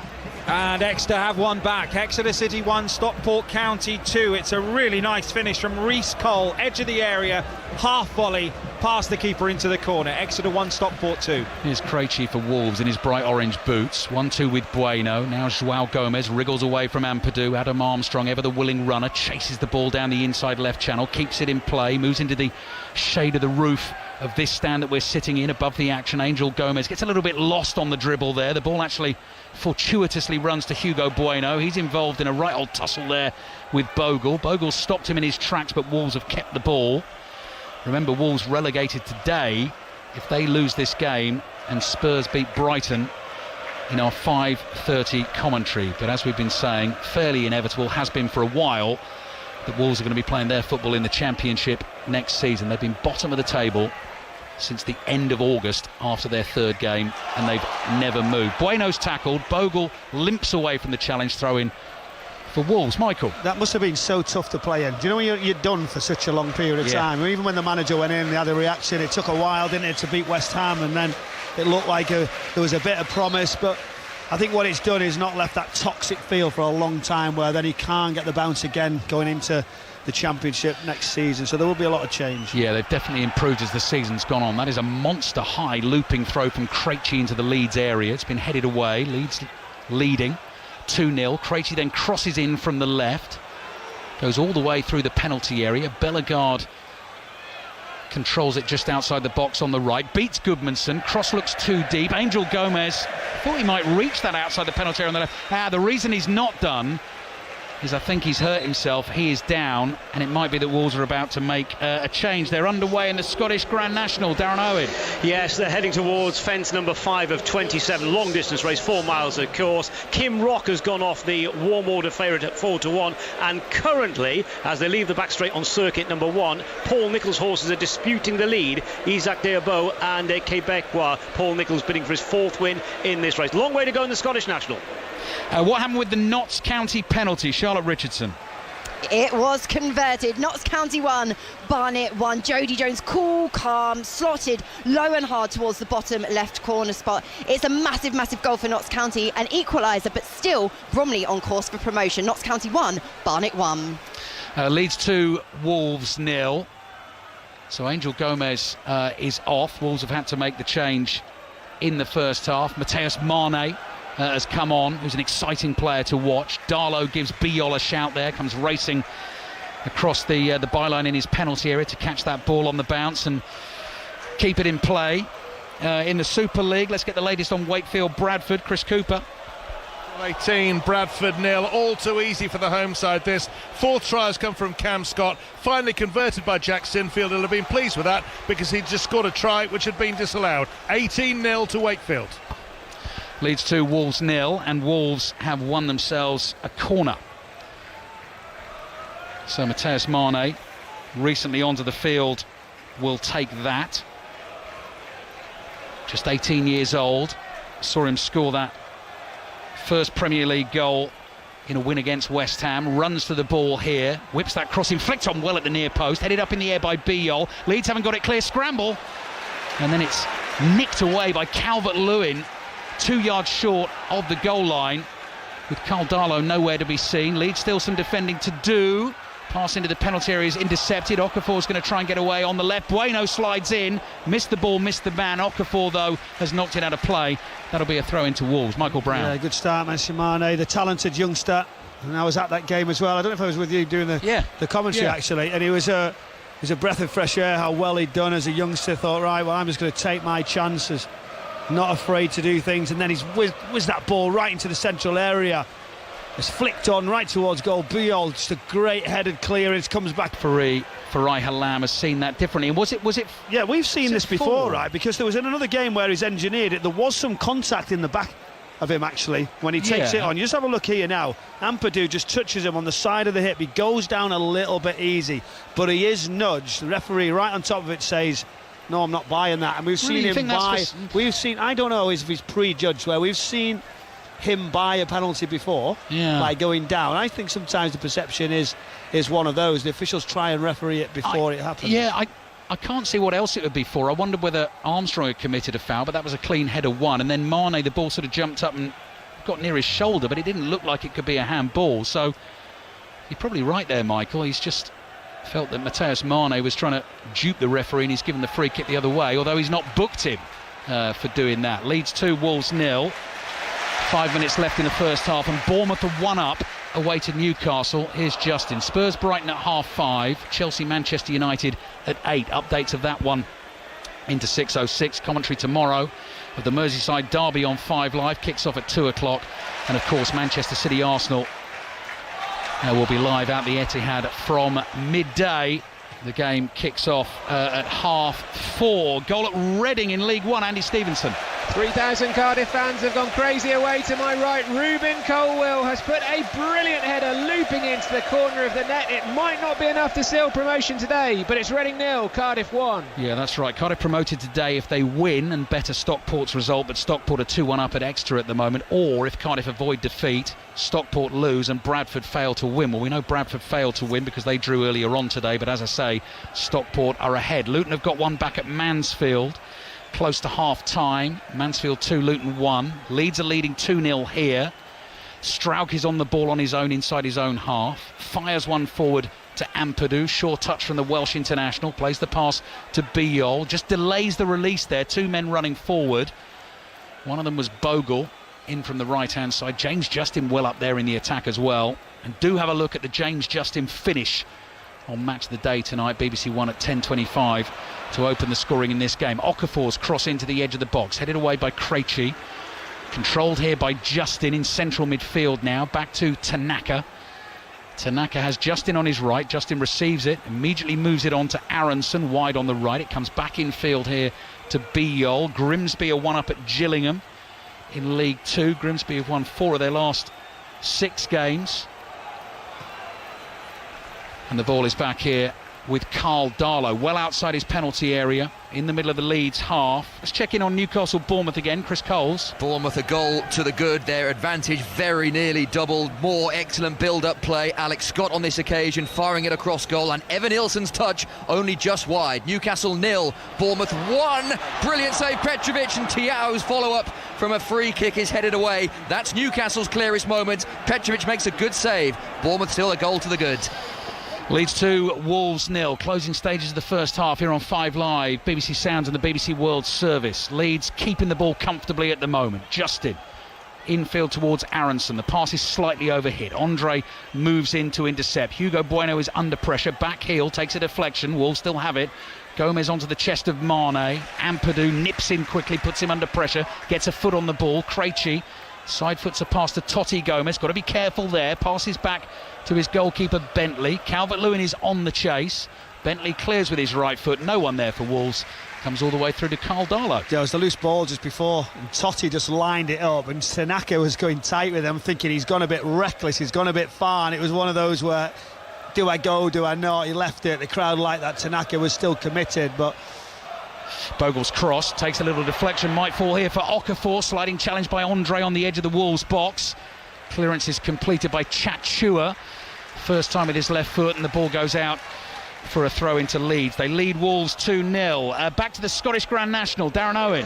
Half a mile to go in the Scottish Grand National. 4 fences to jump, and Katati Dori up along the inside of Isaac Deabo, who's been making much of the running. Cap Vert is coming there with a big effort. Promontory is just in behind the leaders. Oh, and a mistake there from Isaac Deabo, who was just about in front. Katati Dori's weakened quickly, and the race changing complexion very quickly with 3 fences to jump. Cap Vert, Gitmaker there, Promontory over on the far side chasing out the Blues, making an effort, looking for Kim Rock, the favourite. The favourite Kim Rock is about 5 or 6 lengths off the leaders, but certainly staying on. All to play for. 2 fences to jump, and it is Cap Vert on the near side. Over on the far side, Promontory running on. Then between horses, Gitmaker. Kim Rock trying to get into it and is closing with Isaac Deabo. 1 more fence to jump in the Scottish Grand National, and it's Cap Vert and Sean Houlihan in front. Gitmaker close second. Kim Rock is continuing to progress. They're on the flat, heading towards the finish, and it is Cap Vert by 3 lengths. Kim Rock and Gitmaker both trying valiantly to close, but Cap Vert wins the Scottish Grand National. Gitmaker and Kim Rock in a close call for places, and they are clear of Isaac Deabo. But Cap Vert has won the Scottish Grand National, partnered by Sean Houlihan, trained by Philip Hobbs and Johnson White, and this horse has returned at 20-1. Thank you, Darren. 2 minutes of added time at the end of the first half here at Ellen Road. Nice sunny day, but Daniel Farker, I've just caught sight of the Leeds boss for the first time, has the big black coat zipped tightly up right around his chin. He'll be delighted with the way it's gone for his team in this first half. Goals from Justin and Okafor have them leading 2-0. We've got Bournemouth 1 up at Newcastle in the Premier League. They finished Brentford 0, Fulham 0, and we'll be bouncing around the grounds with Mark Chapman at half-time as well, but fairly comfortable for Leeds so far, Michael. Really comfortable. I'm just watching a little passage there before it was clipped in. Bogle sort of takes his time, comes down the right-hand side, clips it into Calvert-Lewin, he chests it off to Harrison. You know, it's like we're there now, we're playing a little bit. It's looking good, and you know what? For such a long period of time, you know, when things are against you, and you're afraid to play. You know, it's been really good. James just had a wonderful first half. He just gave the ball away actually, and his recovery run was excellent. I think that's what's important as well. Is when you make a mistake, how do you put it right? You got the ball back, and they're really tight. I mean, Wolves are having a go, but really still, it's a nice Wolves. You know, that's what we've seen pretty much, haven't we, in possession. Could be a relegated Wolves come the end of the evening as well. If they lose this one and Tottenham win against Brighton, then Wolves will be down tonight. Goal in League 2 at one of our featured games. Mark Webber is watching Crewe MK Dons. Where it's Crewe 0, Milton Keynes Dons 2. Injury time, Marvin Nketiah sticking in on the left-hand side and sneaking in to push the ball home to make it Crewe 0, Milton Keynes Dons 2. MK Dons, who started the day in second place, 79 points. Bromley 5 points ahead of them. Remember, Bromley promoted if Notts County fail to win in League 2 this afternoon. It is Notts County 1, Barnet 1 currently. Adam Armstrong is down, having taken I think he fell there. Taken a slight blow to there. Got a knock in the back of the head, I think it was the Michael? head, Biol coming tight right behind him. Just head on head. He's taking the time now, just having a look. That's where sort of the rest in play, and I think they'll all be thinking, these Wolves players, can we just get down the tunnel? Well, yeah, let's use the break in play here to get to the actual break. Half-time at Newcastle in the Premier League. Newcastle-Bournemouth, Chris Coles. And Newcastle boos greeted the half-time whistle because their troubles continue at a subdued St James's Park. Bournemouth in front, and deservedly so. Tavernier turning in Ryan's cross. Evan Nielsen missed a great chance for a second. Nothing going Newcastle's way. They just can't get any attacking rhythm. The closest they came, a free kick with a back post touch, cleared off the line by Petrovic. Newcastle 0, Bournemouth 1. Adam Armstrong back on his feet for Wolves, taking a slurp of water. Probably about 30 seconds of this first half to play. But Michael was just talking about the confidence that Leeds have been showing in recent games, recent months, but you go all the way back. We were talking about it before the game today. The second half against Manchester City, they were in a poor run of form. Tactical switch at half-time, went to 3 at the back, still lost the game, beat Chelsea in the next game. They have never looked back from there. Half-time whistle here in the sunshine at Ellen Road. Leeds leading Wolves by 2-0. Yeah, and as you said, that was the game that they were doing. You were thinking 3-4-5, they made the change, they damaged limitation, or was it to go and attack? And it did change from there. They've continued with that. I think James Justin's been brilliant in that back three. Obviously Rodon, and then you know, they've had a little bit of a change here and there throughout the remainder of the season since that Manchester City game. Calvert-Lewin, Okafor certainly contributed. Ampadu's always been that sort of that holding rock in the middle of the pitch. So it's been a good week so far for Leeds United. Confidence is growing, the crowd are up, and is this the moment now we finally see the turn? Yeah, the James Justin goal was Mark Chapman-esque, a brilliant bicycle kick. Okafor added the second. If Leeds win today, it'll be the first time they've won back-to-back games in the league this season. They'll go 6 points above Nottingham Forest, 7 points above West Ham, and heap the pressure on Spurs, who play Brighton tonight. They will go 9 points above Spurs. Half-time here, Leeds 2, Wolves 0. Thank you, but not with my back at the moment. Ali, Michael, second half on the way. Salford have got a second at Oldham on the stroke of half-time in League 2. Daniel Udo has got it, 9 for the season for him. As things stand, it takes Salford above Swindon into 5th in the playoff places. Swindon drawing earlier 2-2 at home to Accrington Stanley. Let's go into the Championship then. Earlier, Derby 1, Oxford 0, Millwall 2, QPR 0, Portsmouth 1, Leicester 0. Millwall going second with that win. Derby closing the gap on the playoff places. Portsmouth pulling further clear of the relegation zone. Leicester and Oxford definitely in the relegation zone. Southampton still have hopes of automatic promotion, but at half-time, Molly Stevens... Well, Swansea are doing Millwall, Ipswich and Middlesbrough a bit of a favour. The trio, along with Southampton, chasing automatic promotion. But it's Swansea 1, Southampton 0. A Ji-sung Om in-swinger from the left found Jan Vipotnik at the right of the goal, who headed him back to Marko Stamenic, who scored the only goal from close range. That said, Saints were coming alive just before the break. James Bree had a chance for an equaliser, well saved by Lawrence Figueroa. It's Swansea 1, Southampton 0. Derby's win earlier put the pressure on Hull, who occupy the final playoff spot. How's their first half gone at home to Birmingham? Julia Bold. Birmingham 0, a big goal there from Joe Gelhardt. He's been the difference. It was a great shot on the left side of the box. He's fired it beyond James Beadle into the bottom right corner. Ollie McBurney with a great chance to double their lead. The ball was pinging around the box. McBurney stretched to it, chipped it over the keeper, but Phil Newman was on the line to hoof it away. The visitors have had chances, but have just been really poor finishing them. All have gone wide, or a simple save for Ivor Pandor. That big goal, though. Hull 1, Birmingham 0. Wrexham still in the race for that final playoff spot as well, but they need to beat Stoke, and they are doing. Betty Glover.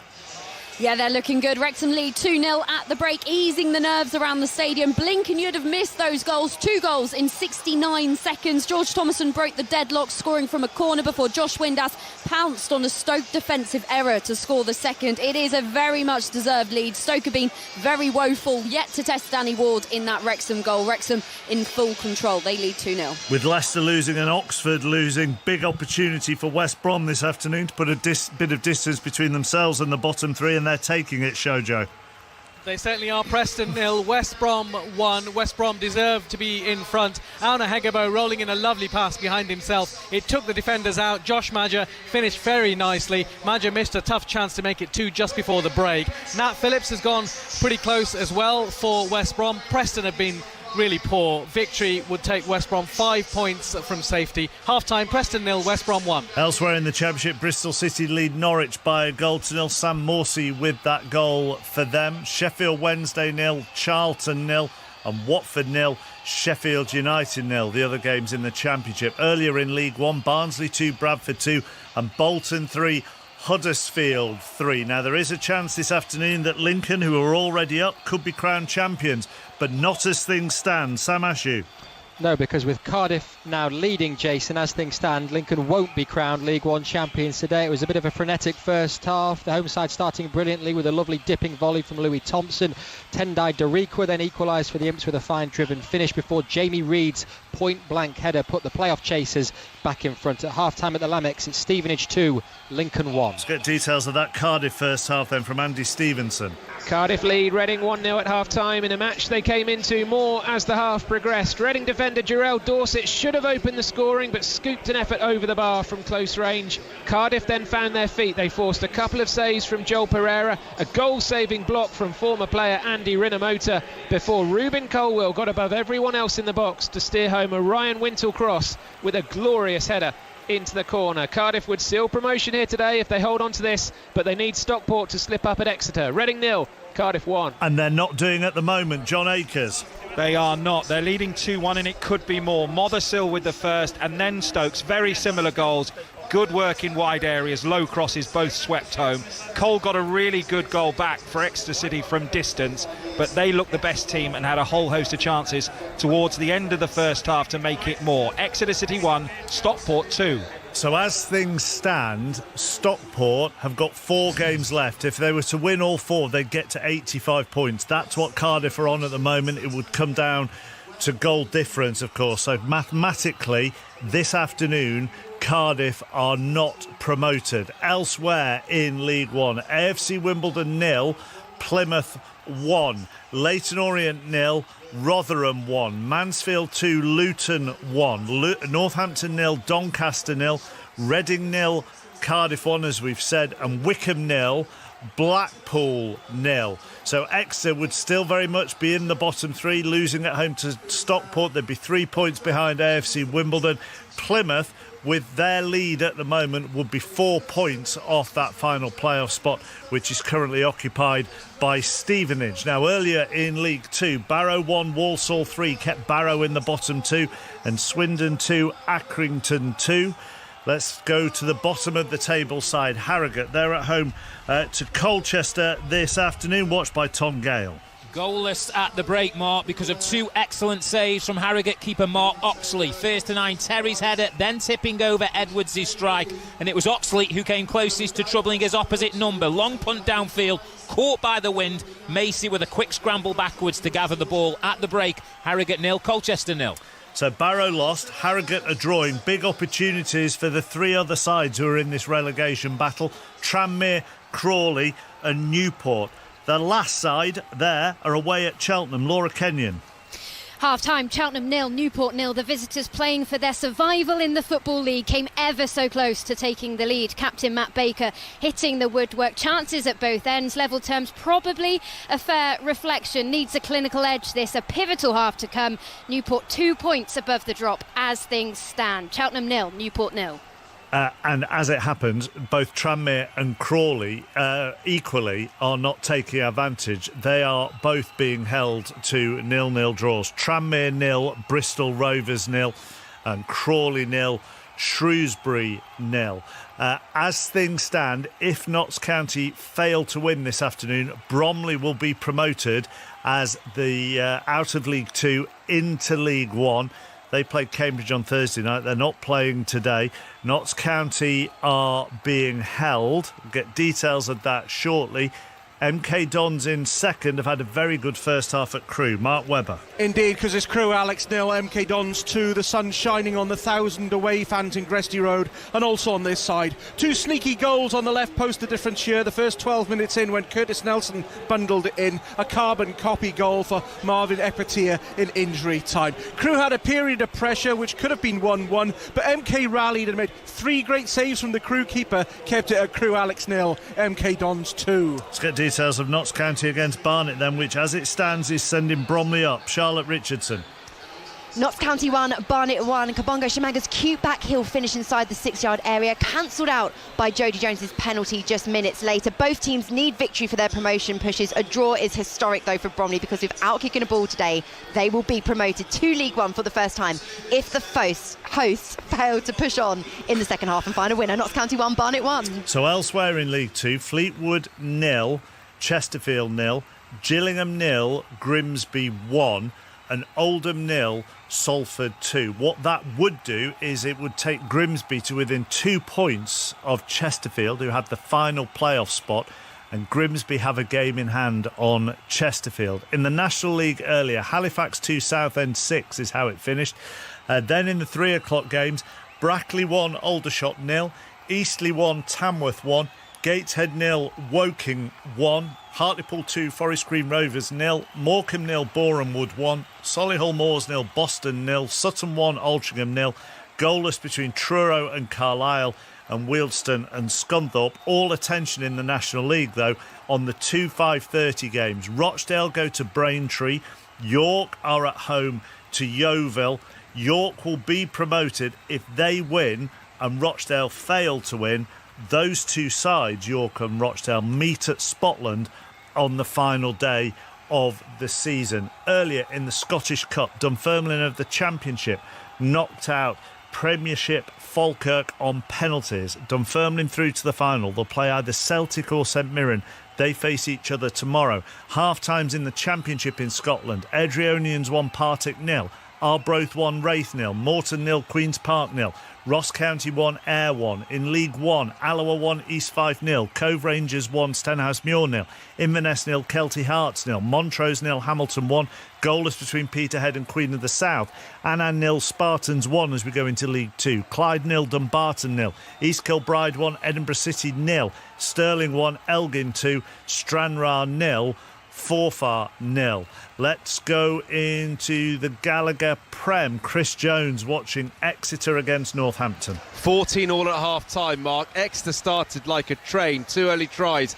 Manny Fewebosu, Will Riggs scoring. Northampton reply with a lovely score from Alex Mitchell. Game lost a bit of rhythm in the second quarter. Few injuries, messy scrums. But then Northampton scored on the buzzer. Ollie Slightholm in at the left corner. Wonderfully converted from the touchline by Finn Smith. So it is beautifully poised at half-time. Exeter 14, Northampton Wolverhampton 14, and another team banging form in the league, Leicester Tigers, 31-3 up at the break against the Newcastle Red Bulls. Hamer Webb with the first half hat-trick. Yeah, Bath Quins to come at 5:30. In the Rugby Championship earlier, Stormers 24, Connacht 33, Lions 26, Glasgow 7. In the Women's Six Nations, England thrashed Scotland at Murrayfield 84-7.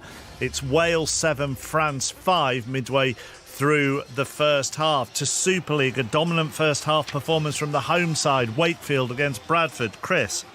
Yes, Bradford have yet to win away from home, and they certainly won't be doing so today. They trailed 24-0 at half-time. All too easy for Wakefield. Tom Johnson got the first of his 17-minute hat-trick from the first set of 6. They never looked back. Cam Scott got the 4th. Josh Rourke the 5th. Kevin Sinfield's son Jack got 2 out of his 5 conversions. Bradford came close twice, but the home defence as strong as their attack is potent. 24-0 to Wakefield at half-time. Opening day of the World Snooker at the Crucible, Jamie Broughton. And we're watching the 3-time champion Mark Williams take on the Polish debutant Antony Kowalski. Kowalski won the opening frame with an 82 break, but Williams has hit back to lead 2-1. On the other table, the all-Chinese match between Zhou Yulong and Zhao Guodong. It's going Yulong's way. He's 2-1 up. 10 is the target for victory. iPlayer, BBC Sport website to watch the snooker. 4:01, back at Ellen Road shortly after Alison and the news. The voice of the UK. This is BBC Radio 5 Live. Thanks, Mark. President Trump says things are working out very well with Iran, despite Tehran reclosing the Strait of Hormuz and accusing Washington of piracy for its blockade of Iranian ports. Tehran says the US blockade breaks the ceasefire agreement, and it says it's determined to control the waterway until there's a definitive end to the war. President Trump says Iran can't make demands. A French UN peacekeeper has been killed in an attack in Lebanon being blamed on the Iranian proxy militia Hezbollah. The group denies involvement. A fragile ceasefire between Israel and Hezbollah has been largely holding. Counter-terrorism police are investigating an arson attack on property in North London linked to a Jewish charity. Detectives say last night's attack is not being connected to 2 recent attacks on Jewish targets. And a British citizen has been jailed for more than 20 years in California after admitting his part in stealing the equivalent of nearly £6 million from US companies and individuals. Tyler Robert Buchanan, who's 24 and from Dundee, admitted hacking company computers to commit fraud. I'm Ruben Pallister. That's now Kennedy. On BBC iPlayer. Ruben is the best and the worst thing all at once. You still think of him as the boy you grew up with? From the writer and creator of Baby Reindeer. He's a psycho. I will put you to sleep. Do you understand? Starring Richard Gadd and Jamie Bell. I'm the reason you have meaning in your miserable life. I hate everything about you. Half man. We might not flow through each other's veins, but we flow for each other's brains. Starts Friday on BBC iPlayer. This is 5 Live Sports with Mark Chapman. Listen on BBC Sounds.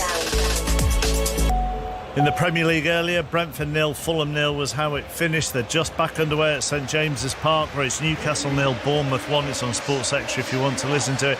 And you can hear them coming back out at Ellen Road, where it's Leeds 2, Wolves 0. Match of the day tonight, 10:25 on BBC One. Joe Hart and Ashley Williams alongside Gabby for that. Let's go back to Michael Brown and Alistair Bruce-Ball.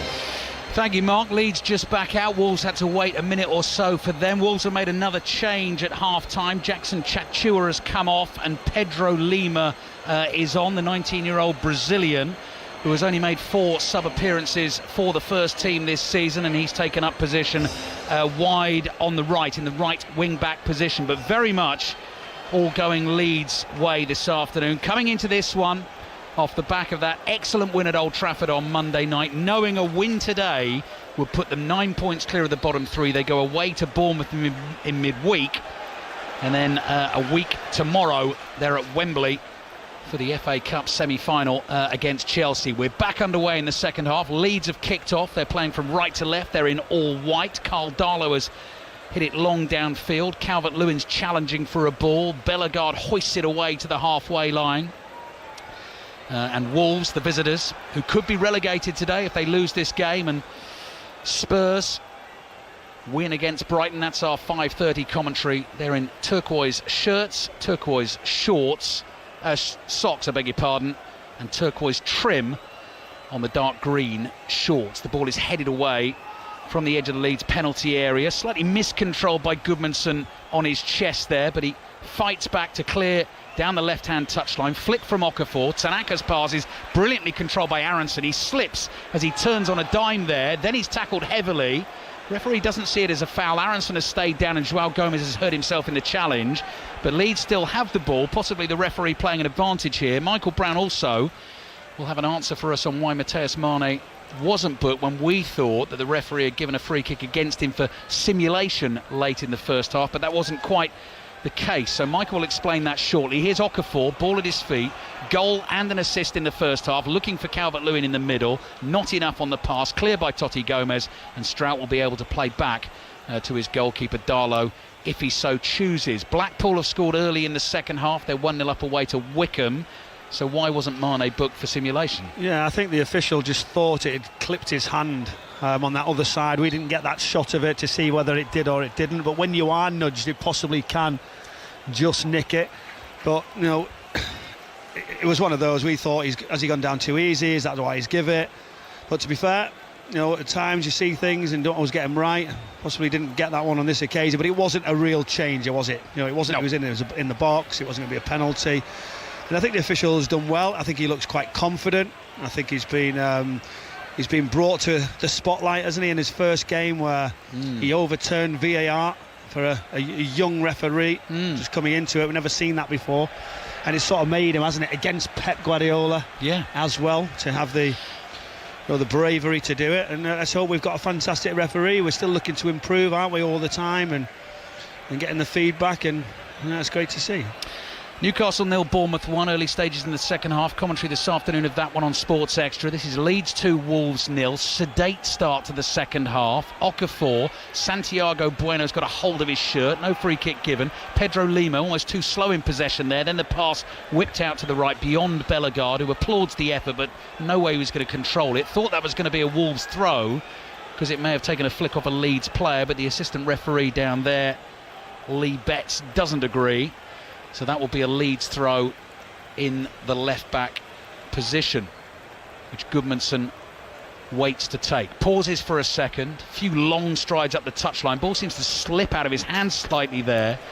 Drifts on the wind, bounces on the touchline, nowhere near Calvert-Lewin, and goes out for a throw-in to Wolves. 3 minutes gone in the second half. First visit in the second half to St James's Park. Chris Cole. Sedate was the word for Newcastle in the first half here. They're still trailing 1-0 to Bournemouth. They've made a half-time change. Kieran Trippier, who's on his way at the end of the season, is on for Lewis Hall, so Livramento switches to left-back. Newcastle have been better in the opening stages of the second half without really causing any trouble to the Bournemouth back line. And it's the Bournemouth side that still lead this game 1-0. Relegated Northampton Town in League One, 1-0 down at home to Doncaster, and Watford have conceded against Sheffield United. Patrick Bamford has given Sheffield United the lead at Vicarage Road. Here's Calvert-Lewin, side foots a pass back into his own half. Tanaka to Gudmundsson, back it comes to Strout. Man on, they shout. He didn't quite hear them in time. Armstrong made the tackle. He's now getting a piggyback from Strout, but it's all pretty friendly over there. He's a bit of a pest, isn't he, Armstrong? If you're not ready for it, that's on strike, just sort of delaying, looking to take a touch of that left foot. He got caught. Leeds United now confidence of moving around that back line. I think they've got to progress though. Pass from Gudmundsson down the line is blocked by Lima. Strout clears with his left foot. He thought it took a touch off the shin of Lima. Again, Lee Betts doesn't agree, and this time gives the throw in to Wolves. And Charlton 1-up at Hillsborough against Sheffield Wednesday. No win in their last 5 for Charlton, but weirdly unbeaten in their last 6 away. But they are leading this afternoon at Hillsborough. Long throw coming in from Ladislav Krejci, the Czech international, number 37 on the back, in towards the near post, headed away by Calvert-Lewin. Ball breaks loose, there's Aronson. Aronson plays it back here to Gudmundsson, who releases that first time looking for Okafor. Krejci read the danger, heads it down to Lima, and Lima plays it back into his own half, and the sun shines ever brighter on this lovely April afternoon in Yorkshire. The Leeds fans enjoying themselves at the moment, leading Wolves by 2-0. If they win the game, they're 9 points clear of the bottom 3, and goodness me, heaps even more pressure on Spurs. Full commentary on Spurs Brighton at 5:30 on 5 Live this evening. Armstrong bursts into space just as Michael was explaining about the way he plays his game. Gets there ahead of Biol, gets the cross in, Mane's backpedaling, glancing header from him, reaches Bueno, back to Mane, miscues first time, Justin clears with his right foot, Calvert-Lewin throws a right foot at the ball. Leeds have it now with Okafor over on the left wing. Mansfield-Luton, good game in League One, it's now 2-2. I think Mansfield were leading 2-0 in that game. It's now Mansfield 2, Luton 2. Shaden Morris has the Luton equaliser, and we've played just over 6 minutes in the second half here on 5 Live, BBC Sounds and the BBC World Service in the company of Michael Brown. Here's Ampadu back to Strauch. Strauch runs onto this ball, pristine pitch now, sort of pockmarked with where the boots have been and the slide tackles have been made, and Norwich City have equalised at Ashton Gate. Mohamed Toure has scored there. Bristol City 1, Norwich 1. Here's Darlow in light purple. The Leeds keeper goes out to the right. Justin just fires that, knowing that Calvert-Lewin's going to be making that run. Calvert-Lewin nods it down, trying to get onto that himself. Totti Gomez is there, passes back to his keeper Dan Bentley. Bentley in goal because Jose Sarr picked up a shoulder injury in the week. Tried it out before the game today to see if he could play, couldn't, and Sam Johnston is also injured. Leeds leading Wolves 2-0. Throw in for Leeds coming, halfway line on the left. Goodmanson taking his time, as you'd expect. No rush for Leeds here. They've got the lead in the game, exactly where they want to be. Daniel Farke's waving his arms around as if he's directing air traffic on a runway there, just to make sure everyone's in position for the set piece. Aronson wins a 50-50. Ampadu passes back here to Biol. Biol sees the space on the right, side foots the ball carefully to Justin. Justin pushes it beyond Bogle. Bogle chases, Krejci tackles him, passes infield, and now Wolves try to bring it away with Bueno. Bueno to Andre. Andre passes low to his right to Lima. Okafor does the hard work to get back in front of Lima to make sure Wolves can't get away down the right-hand side. AFC Wimbledon 1, Plymouth 1, latest in League One. As it stands at the moment, Bromley are getting promoted, not playing today, but it's Notts County 1, Barnet 1. And Cardiff not getting promoted today as things stand. Leading at Reading, I believe. Last we heard they were 1-0 up, but Stockport also leading away to Exeter. Tanaka's pushed in the back by Andre. Free kick for Leeds. I'm not sure he is. Do you know, it's one of those, as a midfielder, you know there's contact coming, you're running out of space, you don't want to take that risk. Down he goes, and Andre will be disappointed, and the referees always give that. Yeah, they do. Super League latest comes from Chris Cooper, Wakefield, Bradford. Fight back on from Bradford. 24-6 it is now, 6 minutes into the second half. Zach Fulton with the try, long delay before it was given. It was converted as well, 24-6. Sports report tonight at 5 o'clock, as always. Full commentary of Spurs Brighton at 5:30. Chris Sutton and Aaron Paul taking the calls on 6:06 after that game. They'll have updates of Chelsea against Manchester United. You can watch it all on Match of the Day. BBC One at 10:25 as Strauch plays it forward to Okafor. Okafor, nice turn away from the defender. Goodmanson is there available on the left, back to Tanaka. Tanaka hits the crossfield pass high, and Justin has to shield his eyes from the sunshine there as the ball drops at his feet. Ampadu just lays it off to Biol, and you sense Leeds are toying with Wolves here at the moment. That is really bad though. Do you know when you play on this stadium and it's on that side and the sun's right there, your visibility is really tough when it's coming across, and you've seen him there, didn't you, like sort of put a visor across to see where the ball was. And I've witnessed it. That's my excuse when my touch went the wrong way. Talking about Cardiff City and trying to get promoted, they have scored a second goal away at Reading, so they look comfortable. Andy Stevenson will give us the details of that one shortly. Here's Bogle. Bogle plays back to Biol. This is all Leeds possession in the early stages of the second half. 10 minutes have drifted by, and Leeds comfortably leading Wolves by 2-0, and Wolves ostensibly do have something to play for because they're not mathematically down, but I think for a long time we've all known they are down, and this performance is somewhat redolent of that as Bueno plays it back to his goalkeeper Bentley, who's all in black. Bentley thumps it forward down the middle of the pitch with his right foot. Biol wins the header for Leeds. Ampadu flicks it up in the air. Aronson is there, finds Calvert-Lewin. A lot of work to do here, surrounded by Wolves players, dribbling forward, passes into space, couldn't find Tanaka. Tanaka tries to win the tackle. He's committed a foul and that will be a free kick to Wolves. Leeds have Darlow in goal, Justin Bjolf-Strauch, Bogle, Ampadu, Tanaka, Gudmundsson, Aronson, Okafor and Calvert-Lewin. Here's Andy Stevenson with details of the goal. Reading-Cardiff. Cardiff got it, as you know, and it was Omari Jellyman left all alone, bursting through on goal. No defenders around him. There was a suspicion of offside, but he placed the ball calmly past Joel Pereira. Will it be enough to seal promotion this afternoon? We'll see. Reading 0, Cardiff 2. Yes, that will depend on Stockport, who are leading 2-1 at Exeter at the moment. Doncaster have scored a second at Northampton. Northampton 0. Doncaster 2. Goal in the Championship at Swansea against high-flying Southampton. Molly Stevens. And the automatic promotion push is back on for Southampton. 1-1 now. Shea Charles off the bench at half-time. Heads it into the bottom right-hand corner. It's Swansea 1, Southampton 1. Ipswich not playing today. They play Middlesbrough at midday tomorrow. They're on 75 points. Millwall's winning the lunchtime kickoff, put them in the top 2 on 76. Southampton up to 73 with a draw today. And Hull, last we heard, were leading starting the day on 68 points. Michael Brown, what have you spotted? Yeah, Rob Edwards before, when you see Matthias Mane run down that left-hand side, he span, he ran forward, and the referee said play on, and you could see Rob Edwards on the sideline slam the water bottle into the ground. Fourth official, as if he's got nothing better to do, stands forward and calls the referee over. A bit of a telltale, you would say. Totti Gomez has missed his header here from a Leeds throw. Calvert-Lewin's ball down the line is blocked by Bueno. Yeah, so Hull winning currently on 71 points. Wrexham ahead, they're on 67. Derby won earlier on, they're on 66. That game at Portman Road midday tomorrow is a big one. 5 Live Sport tomorrow comes from the Etihad Stadium from midday. Steve Crossman and the team, full commentary at 4:30 of Manchester City against Arsenal. Totti Gomez passes back to his goalkeeper Bentley, who's looking for options here, doesn't really see them, holds onto the ball for now. That's not his favoured foot, but clears well with his left foot down the left-hand touchline. Miscue from Bueno, the ball goes up in the air.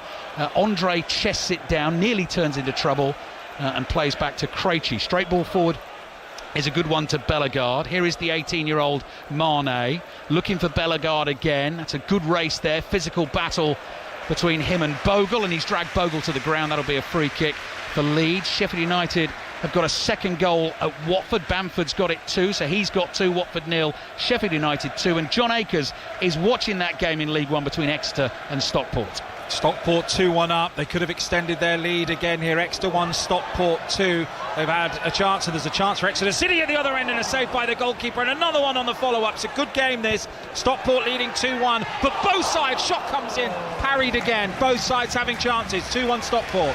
Should mention the games, the evening kickoffs in the National League tonight as well. Thrilling race for the top spot in that division. York on 104 points, Rochdale on 102. York at home to Yeovil this evening. Rochdale away to Braintree. York promoted to the Football League, back there for the first time in 10 years. If they win and Rochdale fail to win, what makes that really interesting is they meet next Saturday in the last game of the season at Rochdale in a 12:30 kickoff. Gillingham have equalised against Grimsby, that's 1-1. This is Leeds 2, Wolves 0. Ailey Barber has the team news ahead of our next commentary. Spurs Brighton. Good afternoon, Ali. Yes, 4 changes for Spurs as Roberto De Zerbi comes up against his former side in his first home game in charge. Kevin Danso, Yves Bissouma, Bentancur and Xavi Simons all coming in. Romero, Gray, Bergvall and Richarlison out. Also on the bench, James Maddison available for Spurs. For Brighton, if it's not broken, don't fix it. Same starting 11 after their big win against Burnley. Big game, Michael Brown, I would say. A huge game of football. He'll be looking forward to that, that's for certain. But a couple of changes against his former side. Is it all set up? People are doubting they can do it. I think they can. Tough run-in for Spurs, sitting in the bottom 3. Leeds winning 2-0, about to go 9 points above them if they win this game. And at the moment, there's no way you see Wolves coming back. Aronson on the dribble, siding run, beating defenders left, right and centre. Then takes a tumble. He'd overrun the ball there, ran into a defender. That wasn't the defender's fault. Leeds fans appealing for a penalty, but the referee not interested. Back to Newcastle, Chris Coles. This will get the fans going because Bruno Guimaraes, I don't think you need me to tell you, is on the field. He's not featured in 12 games, but he's back, the Newcastle talisman, to rescue this game for a Newcastle side that are not troubling Bournemouth, who are still very comfortable. Newcastle 0, Bournemouth 1. Leeds have just won themselves a corner here. Just a complete switch off from Hugo Bueno. The ball was passed back to him in the left-back position. It's rolled right. No, in fact, it's Krejci, who looked like he was trying to side-foot it back to the keeper. It's a complete air shot. He's completely missed out. A really poor one, but Calvert-Lewin then straight to the fans. Come on, get behind us. Then Okafor, they know this is a big moment. Yeah, they could do with a third, Leeds, but they are comfortable leading 2-0. Tanaka's corner comes into the penalty area. Bentley stretches, punches, ball's not far away. Ampadu's hooked it over the bar behind for a goal kick. Chesterfield down to 10 men in League 2, 0-0 away to Fleetwood. Kyle McFadzean has been sent off in that game. If you haven't heard, Dunfermline through to the Scottish Cup final. From the Scottish Championship, they beat Falkirk on penalties. Celtic St Mirren kicks off at 2 tomorrow. Winners of that one will play Dunfermline in the final. Good long ball downfield, finds the 18-year-old Mateus Mane. Down to the byline, he goes, stabs it across goal. No Wolves player there. Lima gets there in the end, but the ball had travelled a long way across the penalty area.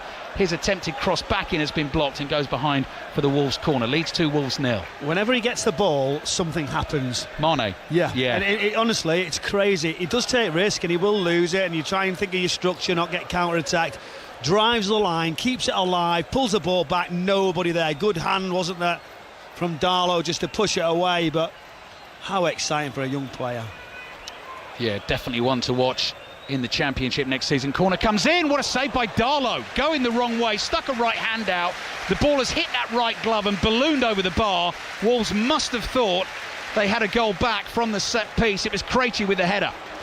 Yeah, good delivery. You can just see him run forward, just that glancing sort of flick towards that far corner, and you just see that right arm come out, the strong one, as he just thumps it away. Brilliant save. Corner comes in from Mane. High, looping, deep one. Too high, too looping, too deep. It's gone behind for the goal kick, and still the Leeds players turn and congratulate their goalkeeper again on the save. Back to Wakefield Bradford in the Super League. Chris Cooper. Bradford's fight back lasted just 9 minutes. 2 tries subsequently from Wakefield. First of all, Oliver Pratt, then Seth Nikitomo. Both of them converted by Jack Sinfield. Wakefield 36, Bradford 6. Goodmanson's ball down the left-hand side. Okafor again having his shirt touched by Santiago Bueno. Bueno's won the tackle.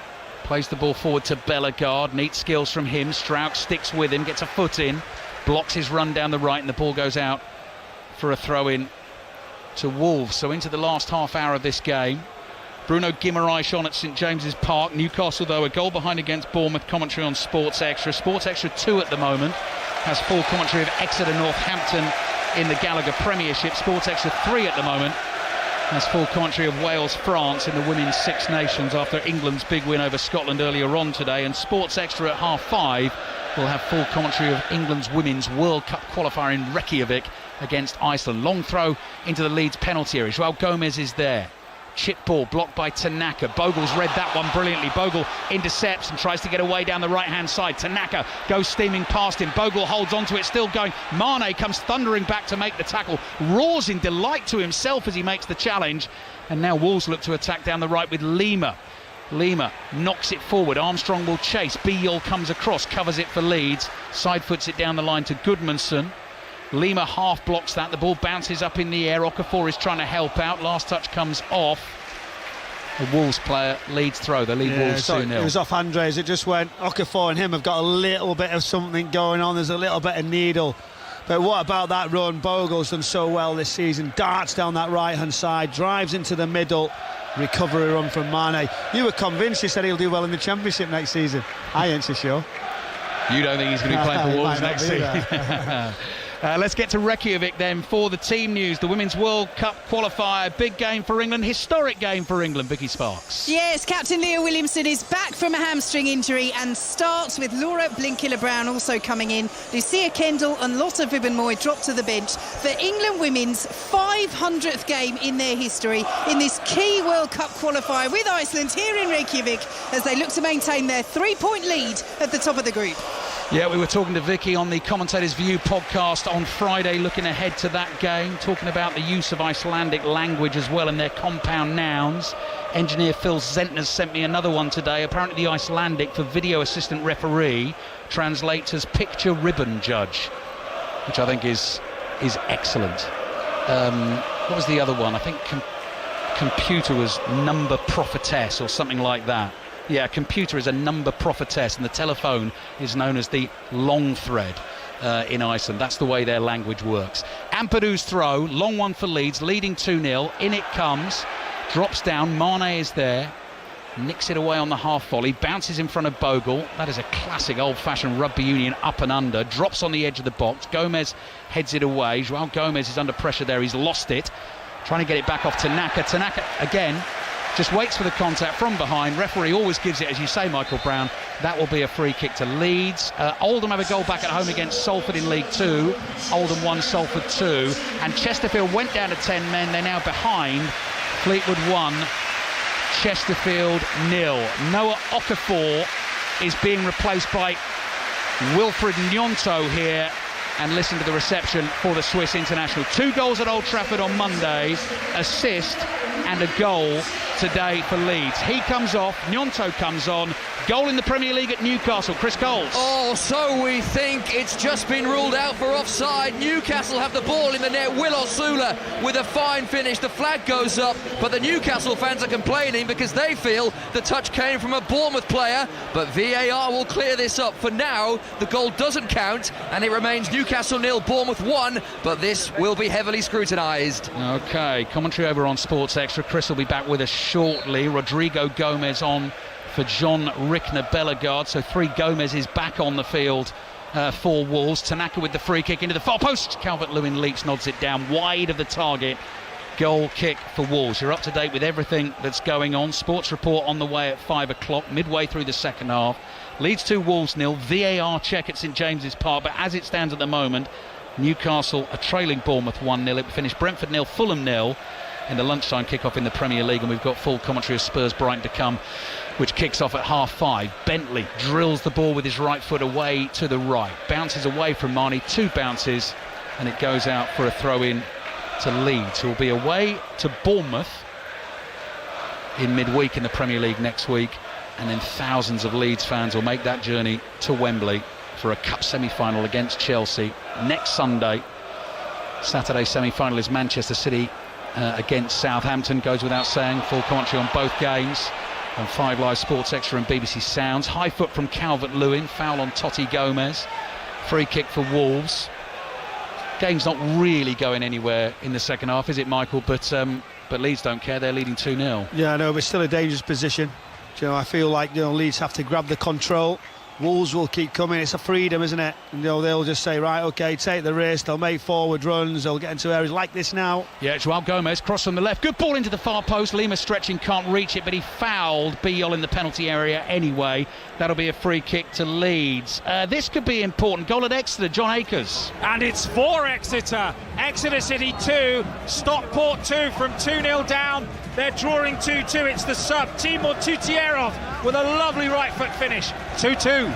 Right, so if Cardiff win and better Stockport's result, they will be promoted today. Andy Stevenson is watching Cardiff's game at Reading. Cardiff lead 2-0, but the Cardiff fans are hearing that scoreline from Exeter against Stockport. We are going up is the chant away to my right. 3,000 Cardiff fans here this afternoon, and they are maybe 20 minutes away from sealing promotion. Cardiff have a free kick just outside the Reading area as well. It's Reading 0, Cardiff 2. Tranmere certainly not clear of danger in League 2, although Barrow lost at home earlier on today, but Tranmere behind at home against Bristol Rovers in the second half. Tranmere 0, Bristol Rovers 1. Blackpool in League 1, they are down to 10 men. They're trailing at Wycombe by a goal to 0. Hayden Coulson has been sent off. Does the goal stand or not stand at Newcastle? Chris Coles. It stands for Newcastle.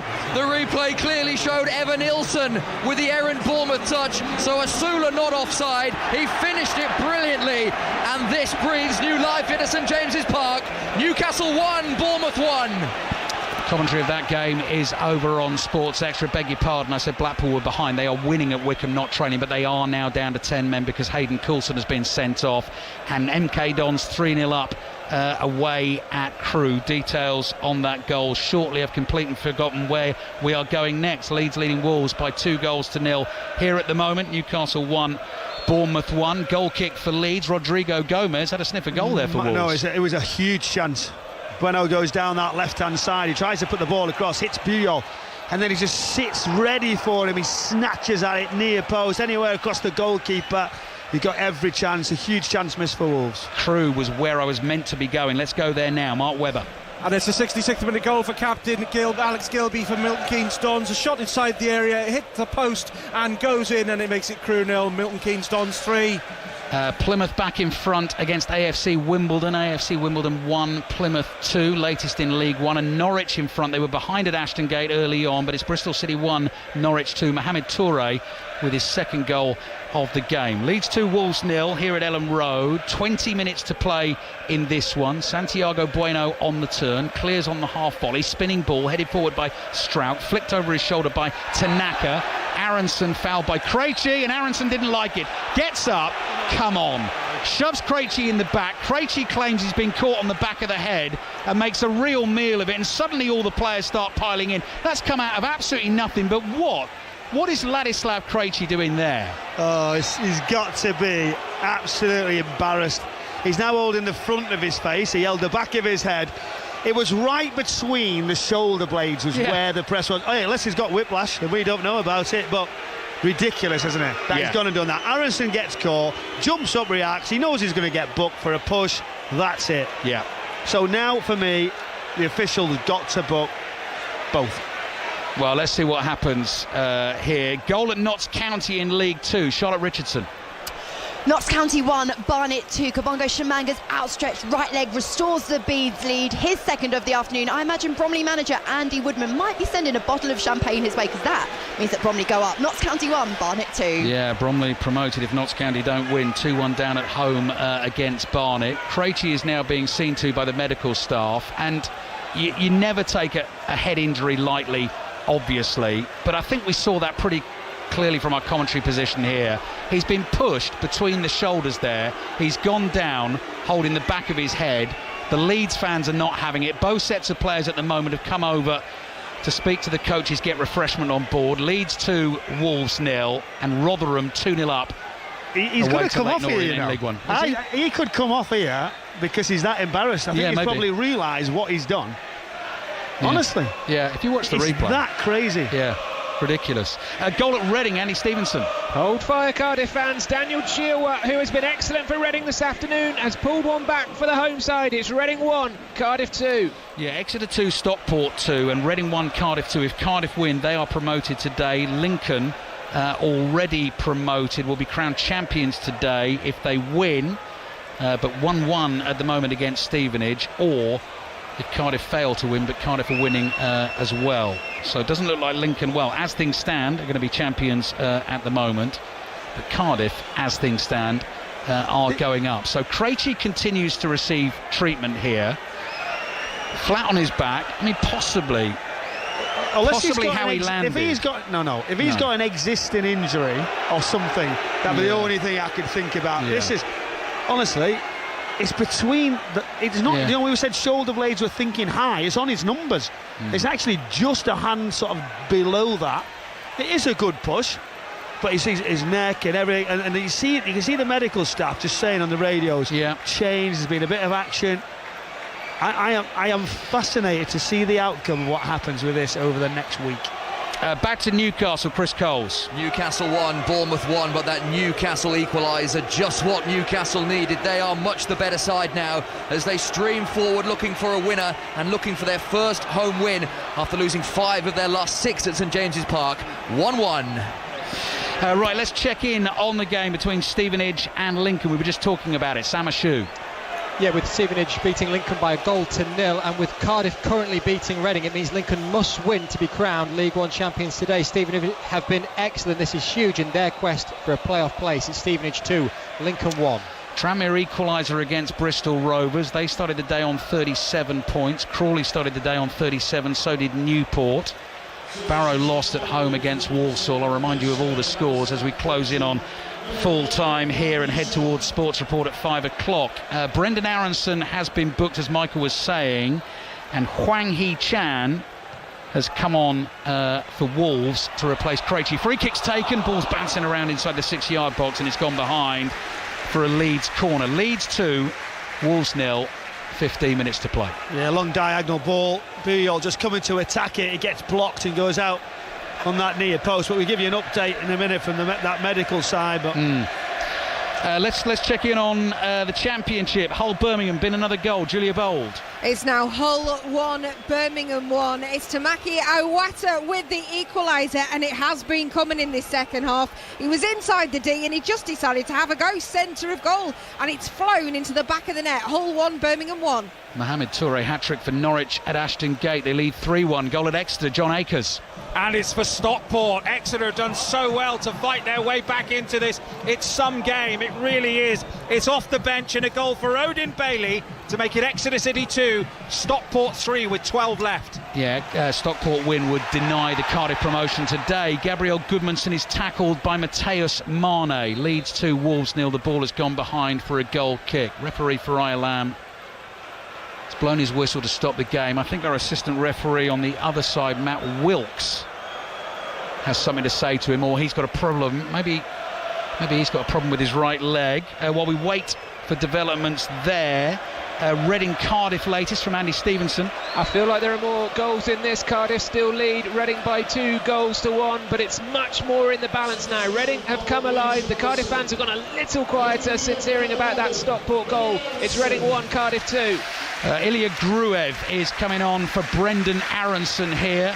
Standing ovation for him. He's an interesting one actually, Michael, because when things haven't been going right for Leeds, Brendan Aronson often takes a lot of stick, but he is stuck at it. He's performed really well. Joe, he really has, and everybody kept saying, why is he in the team, what does he do? But every manager seems to trust him, Joe, because he knows he's got that ability to turn, to create. He's good on the ball, he takes, and he's another substitute here. I think he's pulled his calf, I think. The assistant referee. Yeah. It's all going on here. Jays Cabia has scored his 6th goal in 7 games for Grimsby. They now lead 2-1 at Gillingham. Sheffield Wednesday have equalised at home against Charlton, and Chris Jones is watching Exeter Northampton in the Gallagher Premiership at Sandy Park. Where Exeter have had loads of pressure in the second half, Ali, and they've got their try to go back into the lead. Lovely break, Hayden Wood, eventually recycled, and Riddle going over in the left corner, beautifully converted by Slade. Henry Pollock and Tommy Freeman, England stars, on for the Saints. Can they respond with 17 to go? Exeter 21, Northampton 14. Really important goal has gone in at Deepdale. Which way? Shojo Saka. It is Preston 0, West Brom 2, the away end filled with West Brom fans. They're absolutely dancing in their yellow and green away shirts. It's Daryl DK, the substitute, the American. I can see a Stars and Stripes banner in the away end. He just knocks it in for West Brom second. Preston 0, West Brom 2. Wakefield Bradford in the Super League. Chris Cooper. And a couple more points for Bradford as a converted try from Elliot Paposhi puts them into double figures. Wakefield, though, they're almost home and hosed. Only 13 minutes to go. They're well in control of this. They lead by 40 points to 12.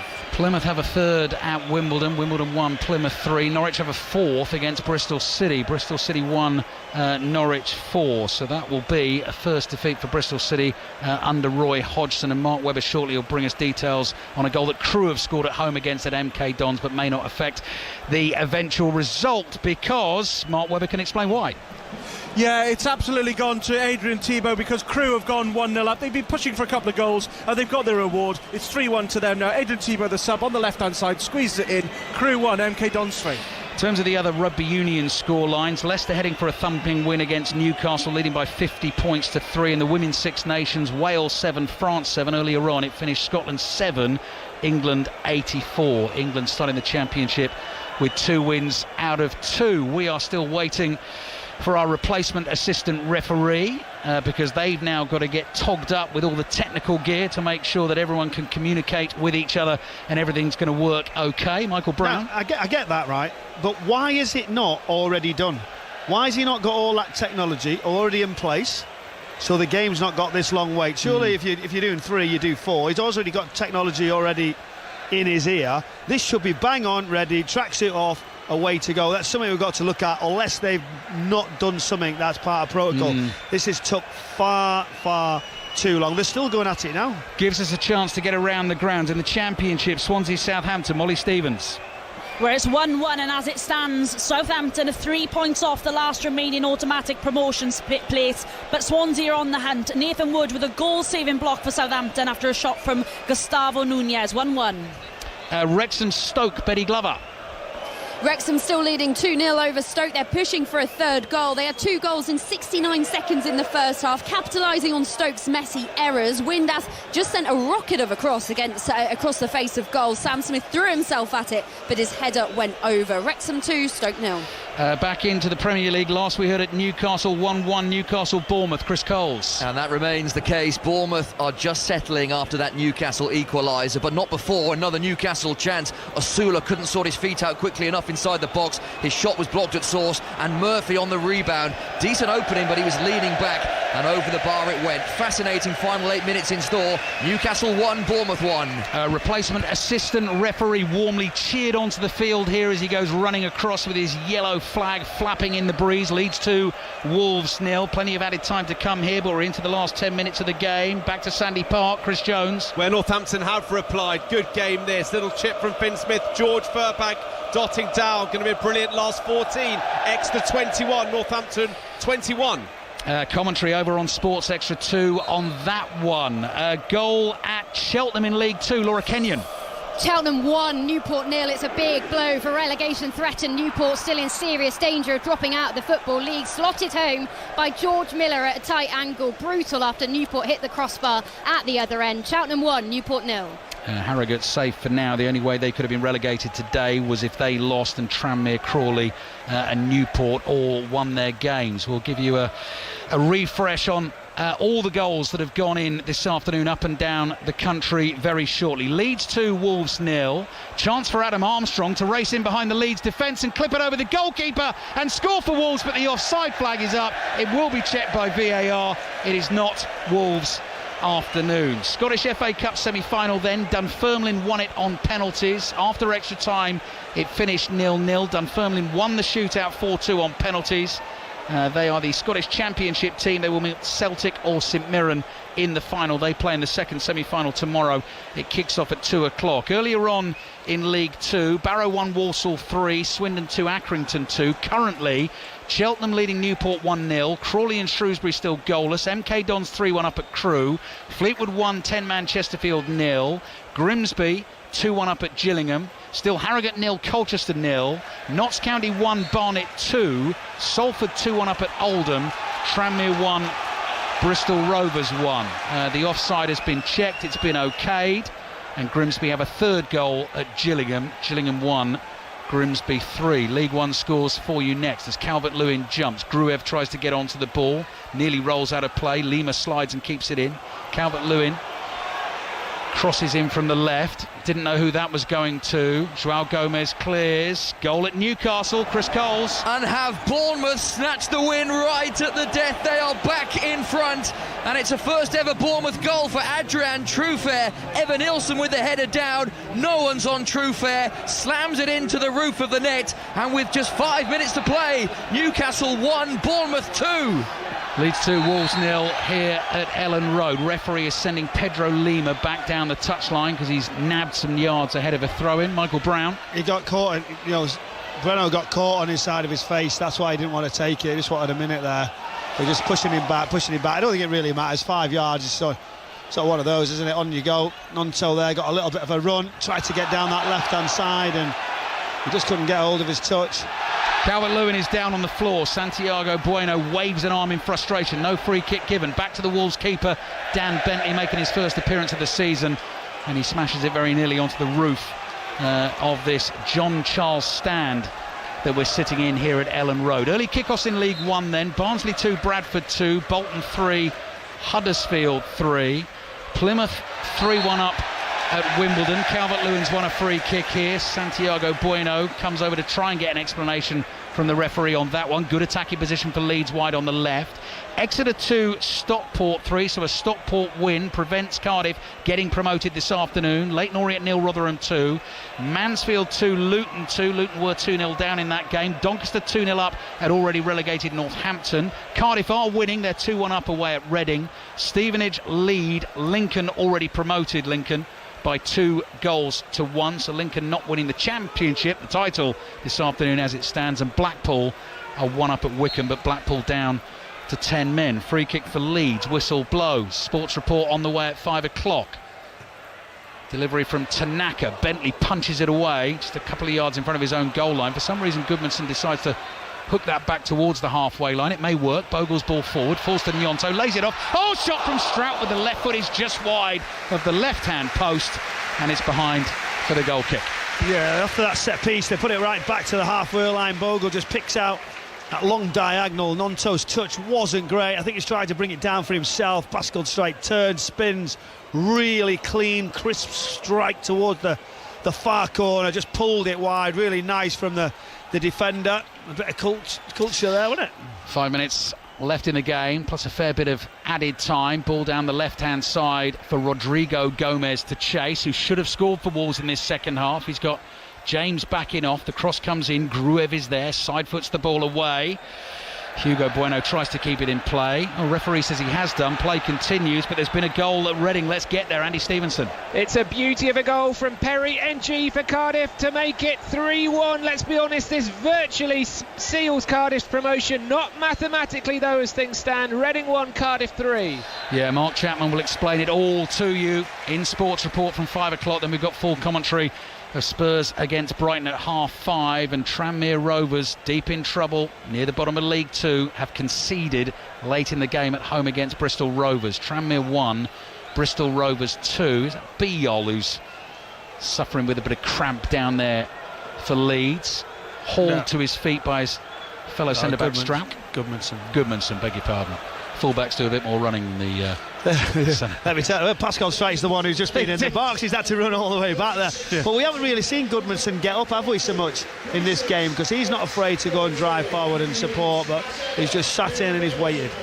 Attendance of 36,840 at Ellen Road this afternoon. Leeds' home record really helped them this season. This will be a 7th home win of the season, 5 draws and the 5 defeats. Let's tell you what's gone on in the Championship so far today then. Earlier on, Derby beat Oxford 1-0. Derby currently sitting 8th in the table.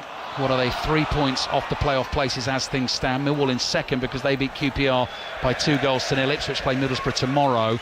Leicester in real trouble down in that bottom 3. They lost at Portsmouth 1-0. Norwich City 4-1 up at Bristol City. Hull 1, Birmingham 1. West Brom 2-0 up at Preston. What a win that could be for West Brom to try and pull themselves away from the relegation zone. Sheffield Wednesday 1, Charlton 1. Swansea 1, Southampton 1. Sheffield United 2-0 up at Watford. And Wrexham leading Stoke by 2-0. Just have a little look at the top 6 there in the Championship as it stands. Coventry and Millwall top 2. Nyonto chasing a ball through. Bentley comes out in time to clear with his right foot. Ipswich with the games in hand in 3rd on 75. Southampton in 4th, but currently losing against Swansea. Losing or drawing? Can't remember. They're on 73. They're currently drawing 1-1 against Swansea. Middlesbrough in 5th play tomorrow. Hull in 6th on 69. Wrexham 7th on 67. And Derby in 8th on 66. Super League, Chris Cooper, Wakefield Bradford. Yes, and Wakefield have passed the 50 mark. They're 52-12 up, and a hat-trick in the second half for Oliver Pratt. A 4th try of the afternoon for Tom Johnson, and 2 fantastic touchline conversions from Jack Sinfield. All too easy. Wakefield 52, Bradford Bulls 12. 10-man Chesterfield have equalised at Fleetwood in League 2. Grimsby have a 4th away to Gillingham. Gillingham 1, Grimsby 4. Feels like we're playing out time here at Ellen Road, but Leeds fans won't mind that at all. Big win at Old Trafford on Monday night, leading Wolves by 2 goals. So grabbed the game by the scruff of the neck, didn't they, Michael, in the first half? Got themselves in control. The first moment, wasn't it, down that left-hand side. Okafor got away and then put the pressure on. Dominic Calvert-Lewin's shot was saved by Bentley, and then they're on chance after chance, and getting those goals has just eased everyone's pressure. Yeah, Justin with the overhead kick. Noah Okafor with his 3rd goal in a week. Goal at Swansea, Molly Stevens. A late goal set sent the Southampton fans into rapture. Swansea 1, Southampton 2. Cameron Archer with the ball, he thunders it into the net, but Jay Fulton thinks he's there to block the shot off the line, but instead pokes it into his own net. 1-2. Yeah, Southampton going great guns in the Championship, pushing for a return to the Premier League. FA Cup semi-final for them a week today. 5:15 kickoff against Manchester City. Full commentary of that game on Sports Extra next week. Arsenal-Newcastle in the Premier League kicks off at 5:30. 10 minutes of added time, given everything else that is going on, all the stuff we've got to get through after the game. It's going to keep you busy, isn't it? Well, it's going to keep Mark Chapman busy, I tell you. You just called the table before and it was Swansea 1-1 and you're like, oh, what's going to happen? Goal. Earlier on in the game, this one, you said Leeds aren't really scoring. They did. Right, I'm taking everyone back to Newcastle now. Chris Coles. Oh, we've got 9 minutes of added on time here, Ali. We've already played a minute and a bit. The majority of that added on time given for the VAR check for Newcastle's equaliser. So they have 7 minutes to try and get a second equaliser. But Bournemouth are defending well and look like they may have enough to see this through. Newcastle 1, Bournemouth 2. Commentary of that game on Sports Extra, and don't worry, we will get everything wrapped up in Sports Report. We always do. We will be to the Tottenham Hotspur Stadium in time for a really crunch game for Spurs. Spurs-Brighton kicks off at 5:30. Full commentary on the way. Stevenage Lincoln, there's been a goal. Samashu. Yeah, Lincoln have equalised with a couple of minutes left to go. It's Rob Street. It was a melee in the box, and that means that with 10 added minutes, Lincoln City need one more to lift the League One title. Stevenage 2, Lincoln 2. What is going on with the added time this afternoon? 10 minutes here. I mean, we've had a replacement assistant referee, and we had the Krejci injury as well. 9 minutes at Newcastle. And then in that game, Stevenage Lincoln got 10 minutes coming there as well.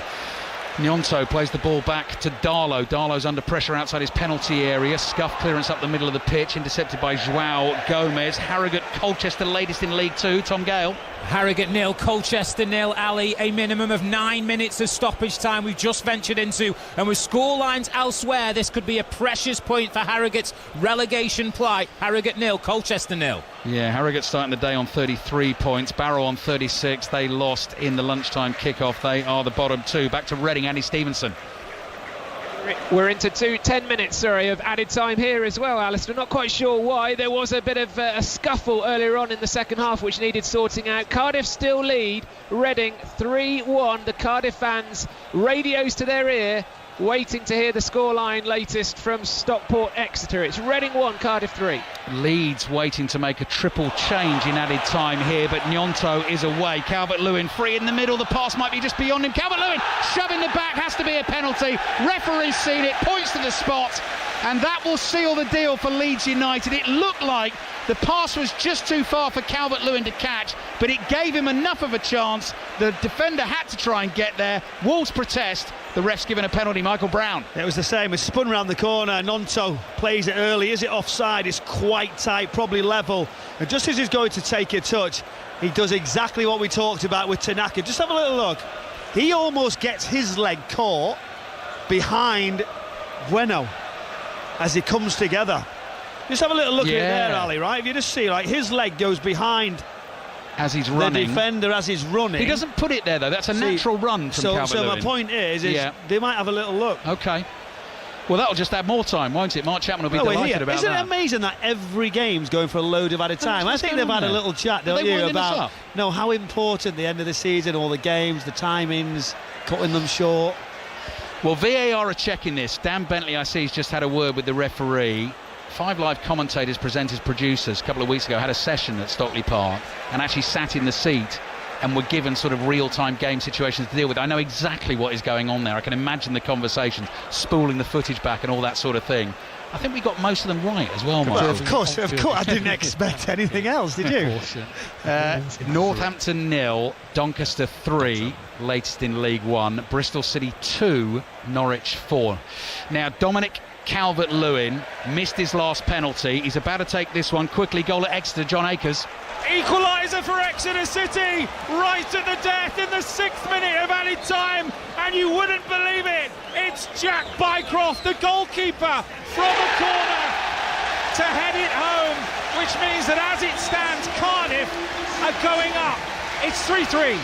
Cardiff City fans celebrating, Leeds fans you can hear celebrating here because Calvert-Lewin has sent Dan Bentley the wrong way. He stuck away the penalty. Leeds leading Wolves 3-0 in added time, and they are going 9 points clear of the bottom three. How about those Cardiff fans at Reading? Andy Stevenson. Oh, the Cardiff end is a wall of noise right now, hearing about that Exeter equaliser. We have got about 6 minutes to go here, by the way. We're only in the 94th minute. Cardiff leading 3-1. That will be enough as things stand. Leeds putting themselves in a really good position in the battle for survival. Wolves bottom of the table as they've been since the end of August. If Spurs win tonight against Brighton, Wolves will be relegated this evening, or if West Ham avoid defeat against Crystal Palace on Monday night, Wolves may well be relegated at the end of this Premier League weekend. Leeds were waiting to make the triple change, and now they do, and Joe Rodon is back in action as well. Leeds fans will be delighted about that. Daniel Farke, I mean, that'll give him a decision to make ahead of an FA Cup semi-final next week. So Rodon is on. Lucas Mecha will be coming on for Calvert-Lewin, although he doesn't know it yet. And Sean Longstaff is coming on for Al Tanaka. Now that was an emphatic penalty. He missed his last one at Crystal Palace. Stepped up, took the responsibility, thumped that home, didn't he, Michael? Yeah, he's had to wait a while. He's been a good sign. He just gets the applaud from everyone. He just spins round, clapping the fans back. What a big goal, wasn't it? That was exactly what they needed. Just wondering if Wolves could have got something. Would we have seen a little bit of tension, a little bit of drama? Okafor jumps forward, hugs his forward teammate in Dominic Calvert-Lewin. They just look delighted, don't they? Yeah, Leeds 3, Wolves 0. Pressure on Spurs this evening. Pressure on Nottingham Forest tomorrow. One of our commentaries at 2 o'clock on Sports Extra 2. Nottingham Forest at home to Burnley. We've got Villa Sunderland on Sports Extra tomorrow at 2. Everton Liverpool, the Merseyside derby's on 5 Live at 2 o'clock. And don't miss Manchester City Arsenal in full at 4:30. Programme comes from the Etihad Stadium tomorrow. Leeds fans enjoying a right old sing-song in the sunshine here. Full time at Exeter in League One. John Akers. Cardiff City are getting promoted because of Exeter's extraordinary late comeback to draw 3-3. The goalkeeper, Jack Bycroft, with a header in the 6th minute of stoppage time. Extraordinary. Big point for Exeter. Stockport County look like they're OK for the playoffs. 3-3. Northampton have scored at home against Doncaster. Probably won't make any difference. Northampton 1, Doncaster 3. Right, Cardiff still playing at Reading. Andy Stevenson. Well, the Cardiff fans have heard that result from Exeter. Cardiff still 3-1 up here. No danger, I don't think, now of Reading coming back and grabbing a draw. We've got 3 minutes to go. The Cardiff players and staff are having to just concentrate still on what's going on the pitch. It's Reading 1, Cardiff 3. I have to say, Michael, you know, when it comes to weekends like this and all the permutations and the ups and downs, and you hear of, you know, good news for